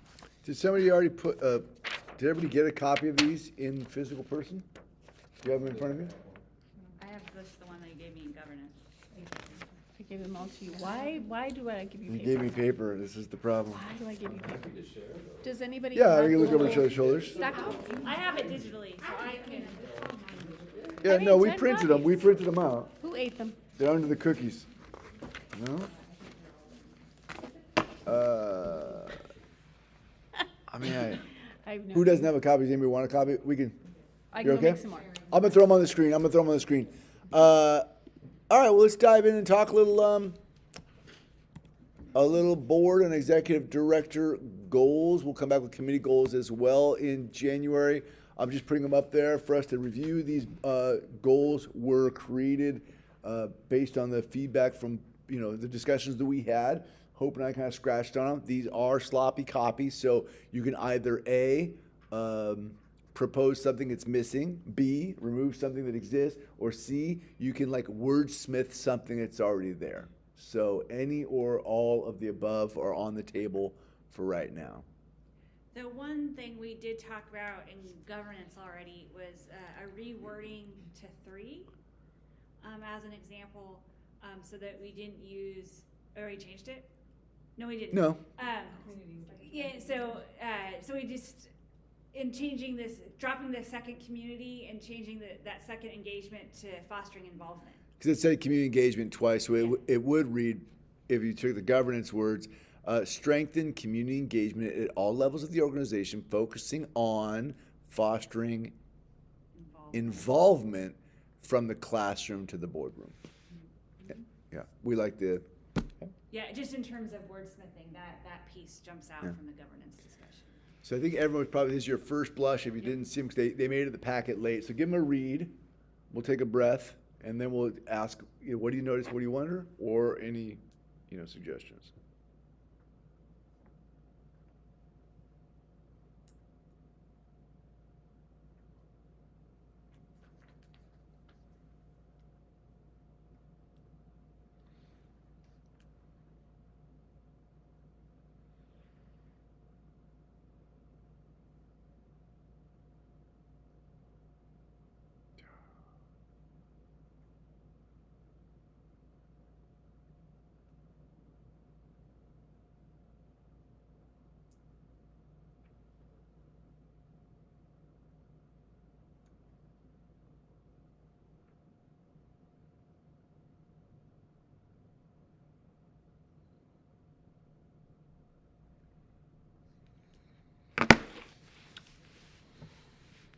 Anybody still need a minute? No? Anybody want to play what do you notice, what do you wonder? Do you want to go there? What do you notice, what do you wonder, Josh? Number one, do we need to address how we're going to evaluate? It's funny, What exactly. tools we're gonna use? That's a good question. I'll write down exactly. Got me. Apparently that's a big Wow. one. Yeah, Suzanne asked the same question in governance. We were like, how would we do that? a good Number question. two, reauthorization of what? Your tenure? Well, I just didn't know That's if good. we needed to, The charter, yeah. Yeah, that's, you're right, being specific is important. that was all I wonder and noticed. Do you know what we're reauthorizing? Did you know? Well, I assumed the charter. Just a second, man. But I didn't know. you were asking a question for the community, not for yourself, just Well, making sure. I just thought just kind of in general, reauthorizing the charter. Yeah, you that's know, what that is reauthorizing the charter, yeah, and it's, Just looking at it through the eyes of, Yeah. if, No, I if get you a layman. we all won the lotto and somebody had to pick up this book Yeah. and decide what to do. what are we doing? Mhm. Yep, love it. What do you notice, what do you wonder? Yeah, that first question is a great one, like, love number one, how would we do that? Yeah, and the reauthorization of the charter, yeah, good call. Nirali? I have a question on number 3. I full-heartedly support that should be part of our board goals, but are there thoughts on how we are, I'm looking at you, for this, how you're envisioning we're gonna support this goal, anything, maybe goals, expectations from board members, like kind of that may be different from prior years? Yeah, well, we did talk about it in governance as a sort of a start to the conversation about, like John and I doing our cohort again, to bring parents in to learn about what, are you okay? You're not dying? Okay.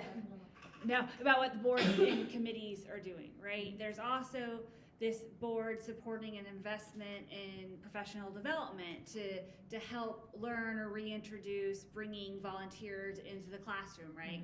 So how do we support administration and teacher efforts? Is it through an additional piece was reviewing the volunteer policy, Yeah. right? To make sure that it's supportive of I hate to put a negative, I really wanted to keep it positive, but if you have a parent who is not meeting the expectations of that participation, that the school have the tools to sort of, to hit pause, right? And to take the necessary steps to maybe stop that negative engagement. So they're all 40,000 foot pieces, admittedly, right? We're not, I don't know that we're gonna be like lining the streets Signing people up or telling John how to increase engagement, because that's not our job. But those are some of the initial pieces. Yeah, Sorry it's if good. I missed love the something. policy piece, for sure. No. Sally, you gonna chime in? No, I'm. Just playing with microphones. Got it. Yeah, I was like, oh, she's getting the microphone ready. But yeah, we gave you an answer on how on 3. We still haven't answered 1 for Josh. I'd love to come back to that. These are all tricky. I mean, that one right there is talking about engaging our community. I love the bringing back our potential onboarding cohort where we train parents on governance. That's getting parents in the boardroom. How could we support getting parents in the classroom? Yes, there is a PD piece. There's a policy piece. Yeah, I think that plays. Is that an appropriate board goal? That's our question. What do you notice? What do you wonder about the board goals? Sean? I wonder for number 2,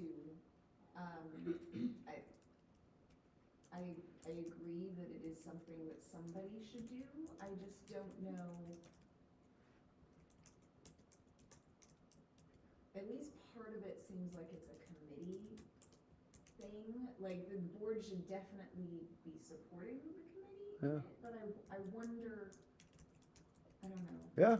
It's prioritized, I mean, I don't know that anybody is not prioritizing it, I don't know, it's something about it just seems not, how, I guess, how do you quantify that, right? Have you prioritized it? Yes, I have, great, then we. Yeah, well, that's what I noticed is all three of the goals are aspirational and all three of the goals are aligned with the executive director's goals, but none of them are really things that anybody in this room is gonna do in these 3 hours a month they spend here. Well, and all of those will say, yeah, we support that, So, and then that's it. right. It kind of feels. It's Do you guys, hard. do you guys remember meeting last year's goals? Can anybody know what they are? We even do goals last That's year? embarrassing. We did goals. Yeah, we did. goals, yeah. Last one, I know the third one was very closely aligned with the development committee goal about strengthening community engagement. So Yes. that's, number one, I'm trying to remember. That's why we did the authorization, it didn't have permanent campus, but It it said to absolutely was support- permanent campus though. Was That was that- a big Okay. piece. Yeah. I remember it supporting. It's tricky, the board goals are tricky, cause I mean, partly like, no offense, like, Yeah. you do so much, but what do? You have one employee. And your employee's gonna be doing all these things. Yeah. Right? So it's tricky, yeah, what are our goals? It's a great question, you guys, I'm not pushing back, I'm leaning in like, what is an appropriate board goal? And last year's goals, weren't they where we were me see if I trying to can pull 'em up. was specifically making the board goals, like, okay, this board goal is gonna be supported by this committee, Oops. and Yes. this board goal is gonna be Pop out supported. there. So from that respect, my question about it, isn't this kind of a committee thing, and kind of goes along with the way we were doing it last year, I don't know if that's something we're interested in continuing, but that was how, that's what I remember about the board goals from last year. And this is in a similar vein. So you're gonna receive analysis regarding the student outcomes and support initiatives, their alignment to the, so it's a very similar goal. What are you gonna do? Tell the executive director to work on that, right? Support the executive director in doing what? Expanding the K-12, including investments in facilities, which this time we just replaced it with reauthorizing something. And then permanent continue to campus. invest in, and this is like the boardroom, and I think this year we expanded it to the classroom. Well, it's the whole community. Yeah, we're saying community engagement. So I mean, similarly, we could have said last year, like, how are we gonna do that? And maybe we need more measurable goals. Maybe we need them more quantitatively measurable. I don't know. They're your goals. I mean, it's hard because I don't want a goal that's like, I will attend 90% of meetings, right? But ultimately, as board members, that's what we control, right? Sure. We show up, we control when we show up, and we control how prepared we are. And then I go back to the culture code, and at some level, I guess where I find comfort in our goals is these reflect our commitments to supporting the organization over the next year, right? Yeah. This board is committed to supporting the planning behind a eventual permanent 9-12 campus. This is what shows our community that I'd like to think it shows them that they're heard and that these are all things that we're gonna keep following and do. Yeah. But I'm very cognizant of keeping it at the 40,000 foot level, right? Because we shouldn't be managing the school. We have an employee, and if we have issues with that, then we should deal with it differently than through board goals. And Yeah. these do match up with the family survey, I feel. Well, they are the big levers we want to pull as a school. I guess the question is, are they your goals? Should you? That's I'm. Right, or I- the I li- initiatives we're supporting. They are the initiatives that the board, because what you don't say is that we will ensure the fiduciary solvency of our school, but that is like your primary function, is to make sure that when we do first interim, we all pay attention and go, yep, we got enough money to make it to the end of the year. We don't have that as one of our goals because it's already one of our normative functions. So are these goals aspirational because they are things we want to work more on? I mean, I don't know. Thinking about kind of quantitative, leaving it at that level. For number one, I know we talk about regularly evaluating, do we wanna put biannually? I'm just trying to find a medium balance here to say, hey, maybe we make ourselves more accountable and say, we'll look at 2 times a year. But you do. It's on the, we already have that, it's on the board calendar. I mean, it's, And honestly, John's taken it like as an example of tonight's presentation about the expectations regarding CASP scores given the dashboard results, right? Like, so we're actually at this point already had 2 academic presentations this year. Yeah. But I mean, we're No, I know, flipping us I know. because we're doing, I think, what the board is Yep, there for. I agree. I just, Yeah. just counterpointing. Yeah. yeah, Like yeah. how- We have this calendar here, which does that. But yeah, I mean, so if it's already calendar, do we need the goal? Is the goal there because we recognized right now we need to focus on academic and social emotional readiness and focusing on continuous improvement. Because right now our dashboard results and some of our parent survey results are saying, hey, we love it. You guys are a great school, but this is the area that we need to push on a little bit. So we're putting that as a goal, but what is this room really gonna do for that? You're gonna ask for more feedback around it? You're gonna look at the budget and go, are we supporting those things? Yeah, I don't know. Cause we're certainly not gonna say you're going to adopt this No. like. Yeah, you're not gonna adopt academic curriculum. program. That's not your job. No, but I do think, looking at it, being able to ask at a very high level perspective of, okay, we are looking at it, are we feeling comfortable about what you're saying, the Right. steps are being taken, Right. like you discussed on the dashboard in your Right. 23 or 22-minute presentation exactly of, okay, this is where we're slightly Could've gone gonna grow, 25. now we're monitoring it, just kind of, I think that's the point of us. Yeah, right. So that may be why, while it's difficult to measure, it's saying this is where we want the spotlight of attention to be. John's going to do 22 to 25 minutes of slides. We'd like it to be on these 3 topics. Don't tell us about the other stuff. I don't know. That was a good laugh. Cause there's, I don't know. well, there's part of me here too that like your celebrations are such an important part of your presentation to us each time, right? Those aren't encapsulated here, so I don't want to sacrifice that for the purposes of having 25 minutes on academics every month. No, but yeah, like. It's the balance. That's all I'm saying. But and what's funny about those celebrations is, I would say every one of them touches academics Yep. Yes. in a Westlakey way. Yeah. But we as a board should also know the high level things that are going on, so we can Yep.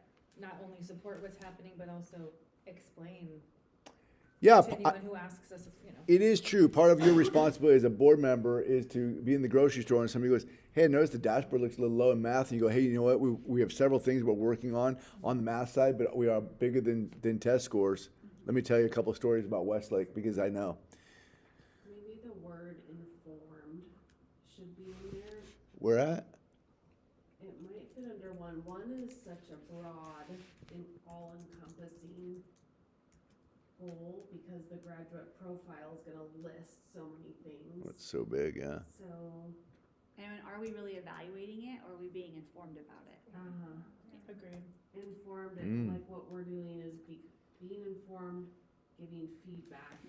Because evaluate makes it sound like we're going to be making Right. some sort of decision after we. So the executive director is asked to lead a multi-year effort to show measurable growth and progress toward academic and social emotional readiness in alignment with the WCS graduate profile. This guy, whomever, is trying to lead this effort to show measurable growth. These people are trying to become regularly informed about said growth Well, I like the amplified feedback. and provide feedback. So we're not, because that's a more active piece, right? We're not just coming to listen, we're coming to be engaged, be prepared, and provide feedback. But we also are relying on our executive director Right. to be the evaluator and the Right. expert in the room. Yes. And give us that information and then we Yeah, have a discussion instead of us evaluating. circle of trust. Regularly evaluate, or regularly be informed and Provide feedback. feedback from multiple perspectives.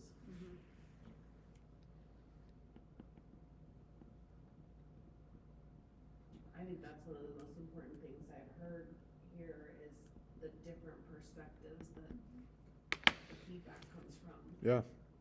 And that was just way background, that was part of the reason why I really liked the inclusion of the graduate profile, is because I wanted to give a reference point too, like what, and then maybe it's not the graduate profile, though personally I think it is, but what are we measuring against? It's not a real finite thing. I don't know that we're. Well, the reason I like the graduate profile, and I have this like aspirational goal of my own to like actually take the graduate profile and really unpack it in a way that it really aligns to our instructional and curricular approach to learning. Because if you know Westlake really well and you go through the 8,000 celebration slides over the last decade, you'll see alignment between what we believe schools should look and feel like and the outcomes that we believe should be the outcomes of a graduate. And we see a lot of like very clear connections between those when students come back and we hear about students in the community. We go, oh, that's straight out of the graduate profile. But it's so hard to like make that tangible. It's such a lived experience. So I had like this fantasy that like somehow we're going to unpack that and really spell out. We do these particular practices in our classrooms because that ties to these exit experiences. I don't know if we'll ever get there, but I think that's what we try to do. I mean, we're working through the WASC process right now, and they have ESLRs, which are expected school-wide learning results, ESLRs, and they are really graduate profile results. It's really, and you try to like target practices that produce those results. Okay, so become regularly informed, provide feedback from a multitude of, or from diverse perspectives about chicka chicka whoop whoop whoop. Yep. What do you think about, you want to scratch 2? You want to keep 2? I mean, we're But if you change the word prioritize to support the multi-year process for reauthorization. yeah. You know, here's where you play in. This year, you're gonna receive WASC goals, and you're gonna go, oh, those goals should align to the multi-year process because WASC goals will help drive next year's strategic plan.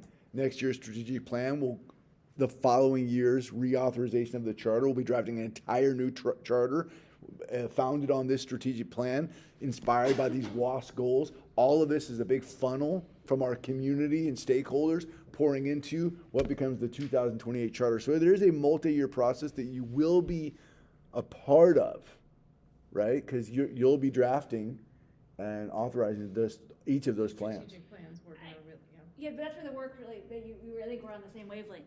That's where the work really is for us in coming into the late winter, early spring into summer, right? Is the strategic plan.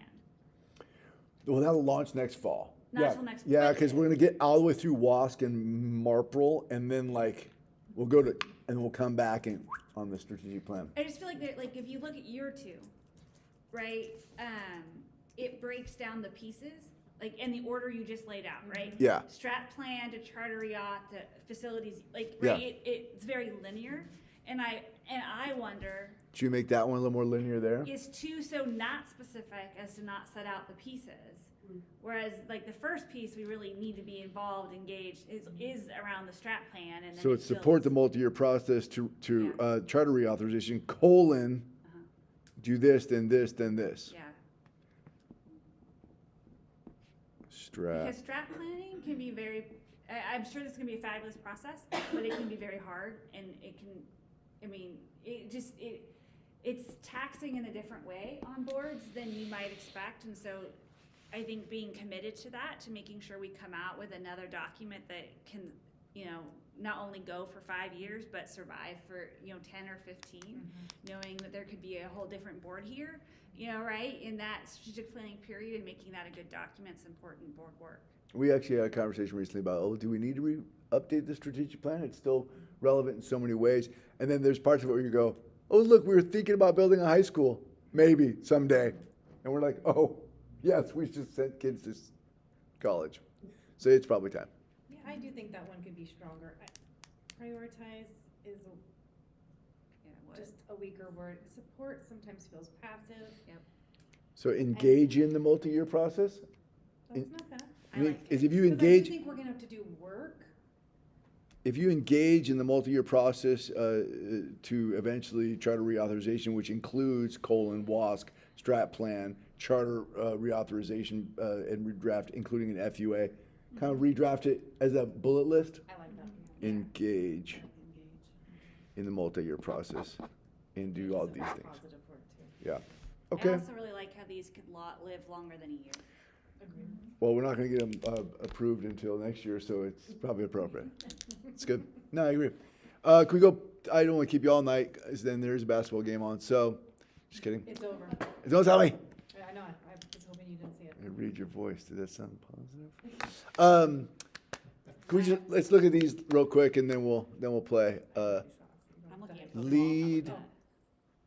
Let's go ahead and give it a read. Give it a 60-second read through.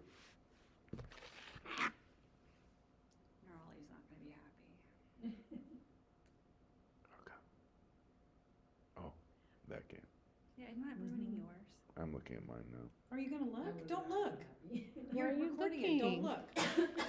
Don't look. Close it. Give me your phone. You You're not said you focused. didn't wanna know. Oh, see, you already know.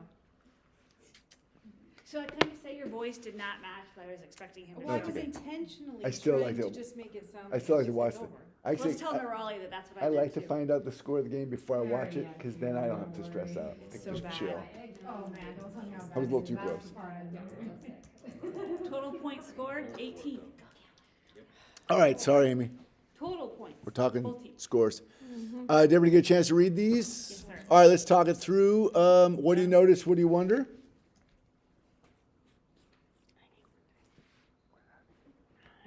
How there aren't two of you?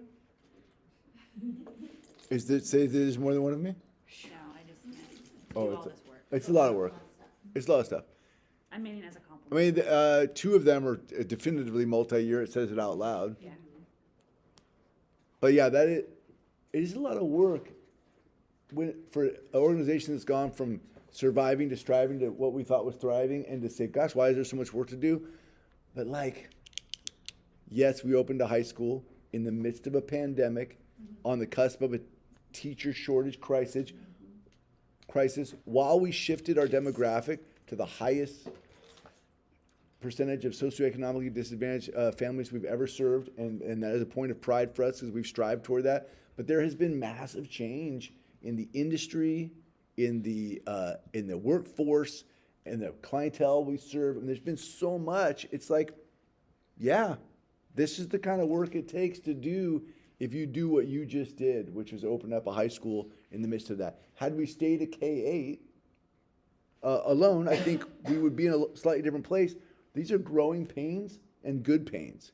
Because I look at all the kids who are heading off to college and I go, man, those guys got a good shake.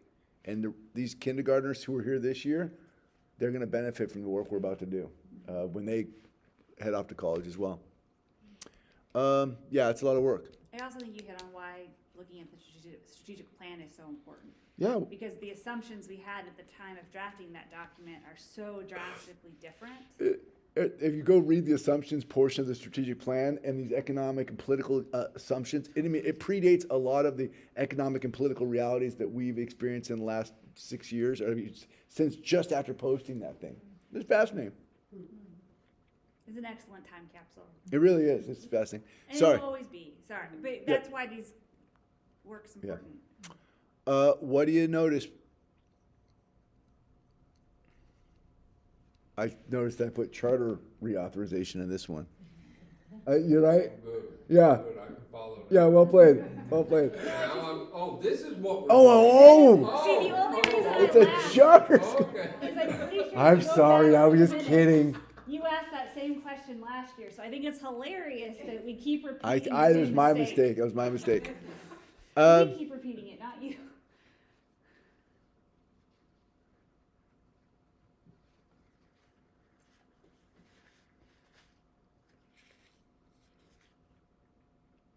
I do like the change in the word to engage on number 2, because you're gonna lead it. And then you we're guys gonna gonna be engaged. in With it, you. so that matches better. Yeah, I like that. It sets the chain of command too. I notice that you have a number 3, your staff, and also the community partners that support. Yeah. That feels good. Yeah, that's an interesting. I don't think we've ever tied together like staff and parents in the same. That's a huge piece. That's a big goal right there. It's huge. It's gonna be really strange to do because I think we focus on recruitment, retention, development of our staff, but we've never talked about recruiting parent engagement, developing parent engagement, retaining parent engagement. Like, what is that? Like, those interesting. That's an interesting play right there. But it makes sense, Oh, because it makes- volunteerism is down, donations are down, 100. and we want to kind of train this new group of volunteers. Look, I really do believe that one of the things that Westlake Charter School has said that it would do differently is put parents on campus and in the classrooms. And I know that we are struggling as an industry with academics, behavior, all of it. And I think you put parents in the classroom and you'll see behavior actually go down, academics actually go up because you can utilize parents for small group instruction. Like, there's just, that piece is so interesting to implement initiatives to ensure that the commitment of all stakeholders to increase the impact through engagement. Like, put parents in a place where they can actually make an impact, not just a donation, although a donation makes an impact too. Donations is still wonderful. Yes. Yeah, it's interesting. Well, and like Fall Festival, it's fun, but is it really sort of that centerpiece of what we meant? When we said impact. It's not as impactful. It builds community, but It Yeah. does, but it's not really, I don't know if it's that collaborative piece that, or at least as Yeah. initially intended. and then when teachers have parents in the classroom, if there ever is a, why didn't you tell me that somebody said a bad word, it's friendly, right? Because you're friendly. Right. You've been in there, they're a human, that's lovely. Because It's there's not- community. It doesn't feel divisive.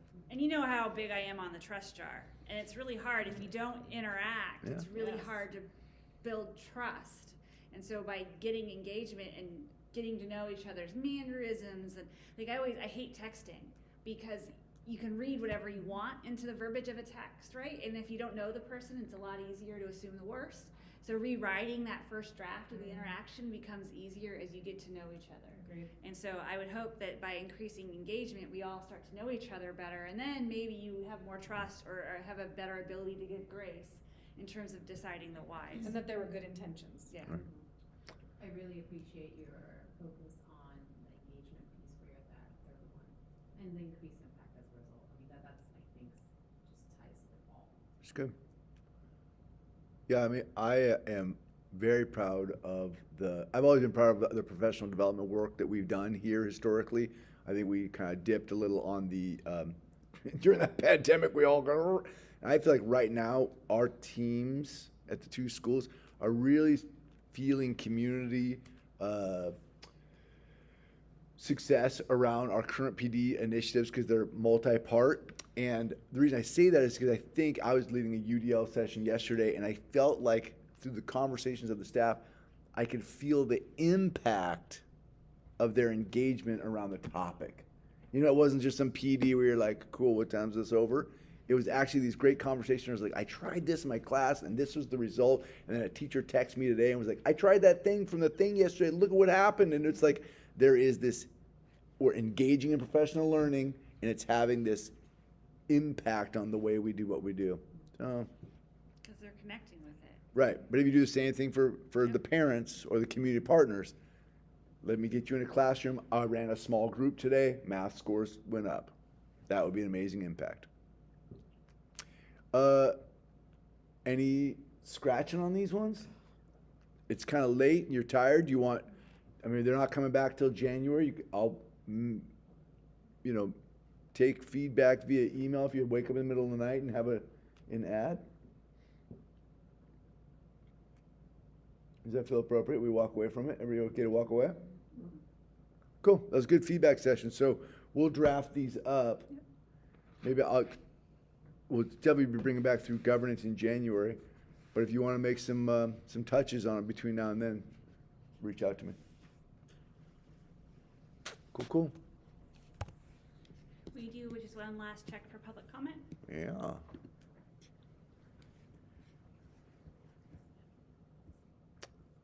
Seeing none. Perfect. Future agenda items, more goal discussion. We have two policies. The two policies I mentioned from governance will be back. You have another month for school safety. But I think that'll be the big ticket items for January. We'll also be, as of January, welcoming a new board member. So congratulations to the staff here at ARC. Thank you all for that work tonight. He wasn't in the audience because he has family in from Toronto. And I said, hey, please don't ditch your family to come. But I want to acknowledge that he'll be joining us in January, and thank you for supporting him to join the board tonight. It's going to be great to have him in January. It feels like a perfect reflective piece. So transitioning from that to what worked well or what would be better if. What worked well tonight that made this a successful meeting? What would work better if? I feel like you went, so I was going to go next. Perfect. So I was So going this was to perfect. just say I appreciated all the engagement. It is a long meeting, but having the opportunity to go through the parent feedback in the way we did was really useful because I think it feeds in quite well to board goal setting and sort of understanding what those goals look like. Yeah. It's literally exactly what I was gonna say. We share a birthday, we can't help it. It was just, the conversation tonight was incredible, so really enjoyed it. Yeah, I appreciate us wrestling through what our role is as a board. Yeah. And talking about, are these pieces what we're supposed to be doing or not? So thank you for hearing our input. Yeah, I love that.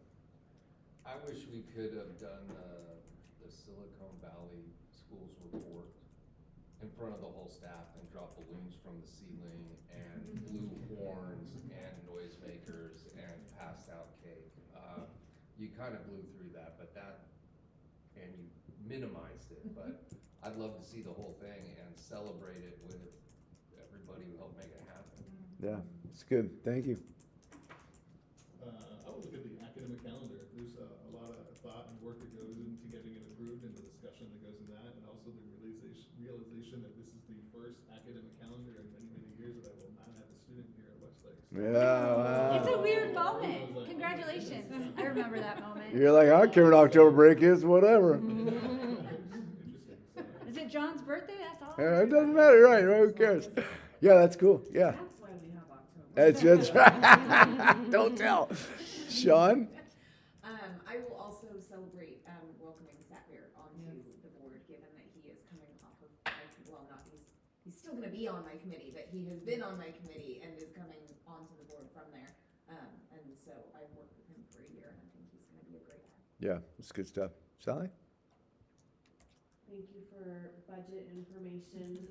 Since I've come to Westlake, I've always trusted your work, and I know I can relax when I see your work and listen, because I know you've done a solid, thorough job. Yeah, nice work. And thank you for the celebrations, because that gives us a lens into places that we don't normally get to see. Yeah, it's the best part of my gig is I get to see all the good stuff, man. Yeah. What am I gonna celebrate? Because everyone's touched a little bit of everything. Still not Dead, working, yeah. guys. I'll first thank Hope for telling me the score of my really sad loss today, but, I only gave you the total score, woman. I did not tell you how it shook out. I, as always, appreciate all the memos and the information that we get ahead of time, but I really appreciate us diving in. I mean, you are really asking us some great questions. What is our purpose? Where, especially going back to the surveys, really just looking at everything. Hope's kind of covered it, but I think for the first time, I really asked the question of, why haven't we really looked at base potentially? I mean, obviously there's been a cost constraint on how we've changed things, but just even reevaluating, 30 year on my board, and I've never really had that pop in my head. So I just appreciate that constant conversation that you're always willing to ask of us, and making sure we're, not really comfortable in our seats in a good way. That's good.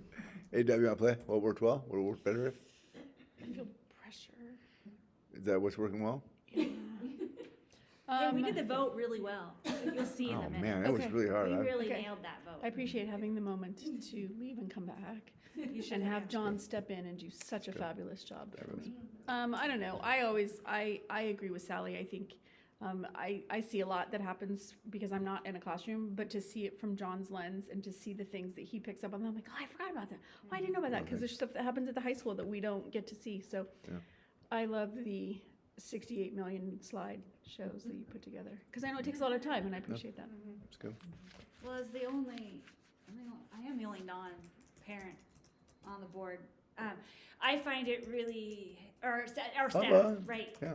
Sorry, I meant like sort of on campus involved daily versus my world. I find the celebrations absolutely insightful because I don't hear those things anymore, right? And so I count on you to celebrate what I need to know in some ways. What's funny is like, so you copy the slide deck from last year to this year, and so, there are a lot of the celebrations that repeat. You're like, hey, Fall Festival was awesome, and it always is. But the new ones are what capture me. I go, oh, robotics. We've never celebrated robotics before. So when the new ones pop up, I'm always very much like, oh, let's go. Yeah. All right. With that, Was that your reflection? Oh, was that? I No. thought it reflected first, but Oh, you did. actually, Oh, you I did? didn't really. I mean, it was kind of. What worked well. What worked better if I'm going to just take one. It is and this is actually about governance. So sorry, but it's the engagement around policy. These are super long, boring reads, and if you don't read it, you're voting for something you didn't read. And I never get the vibe that that's who we are. And so the board's willingness to do their homework in advance and read what's in the packet, and then ask questions out here. Josh called me out because I left a word out of the charter thing, and that's what you have to do, because if you don't really consume the material and you phone in a vote, at some point that's going to come to bite us. And so I love when we engage and ask good questions and do the homework to engage. So that's what works well for me. Perfect. With that, let's adjourn at 8:39. Let's go. Good Thank night, you, Paul. everybody. Good night, Paul. Jacob, now go to bed. It's time. It was a long board meeting. All right. So did you actually look at that score? No, I haven't. I have my phone, do not disturb. I didn't look at it very closely, but let me just be clear, I don't think a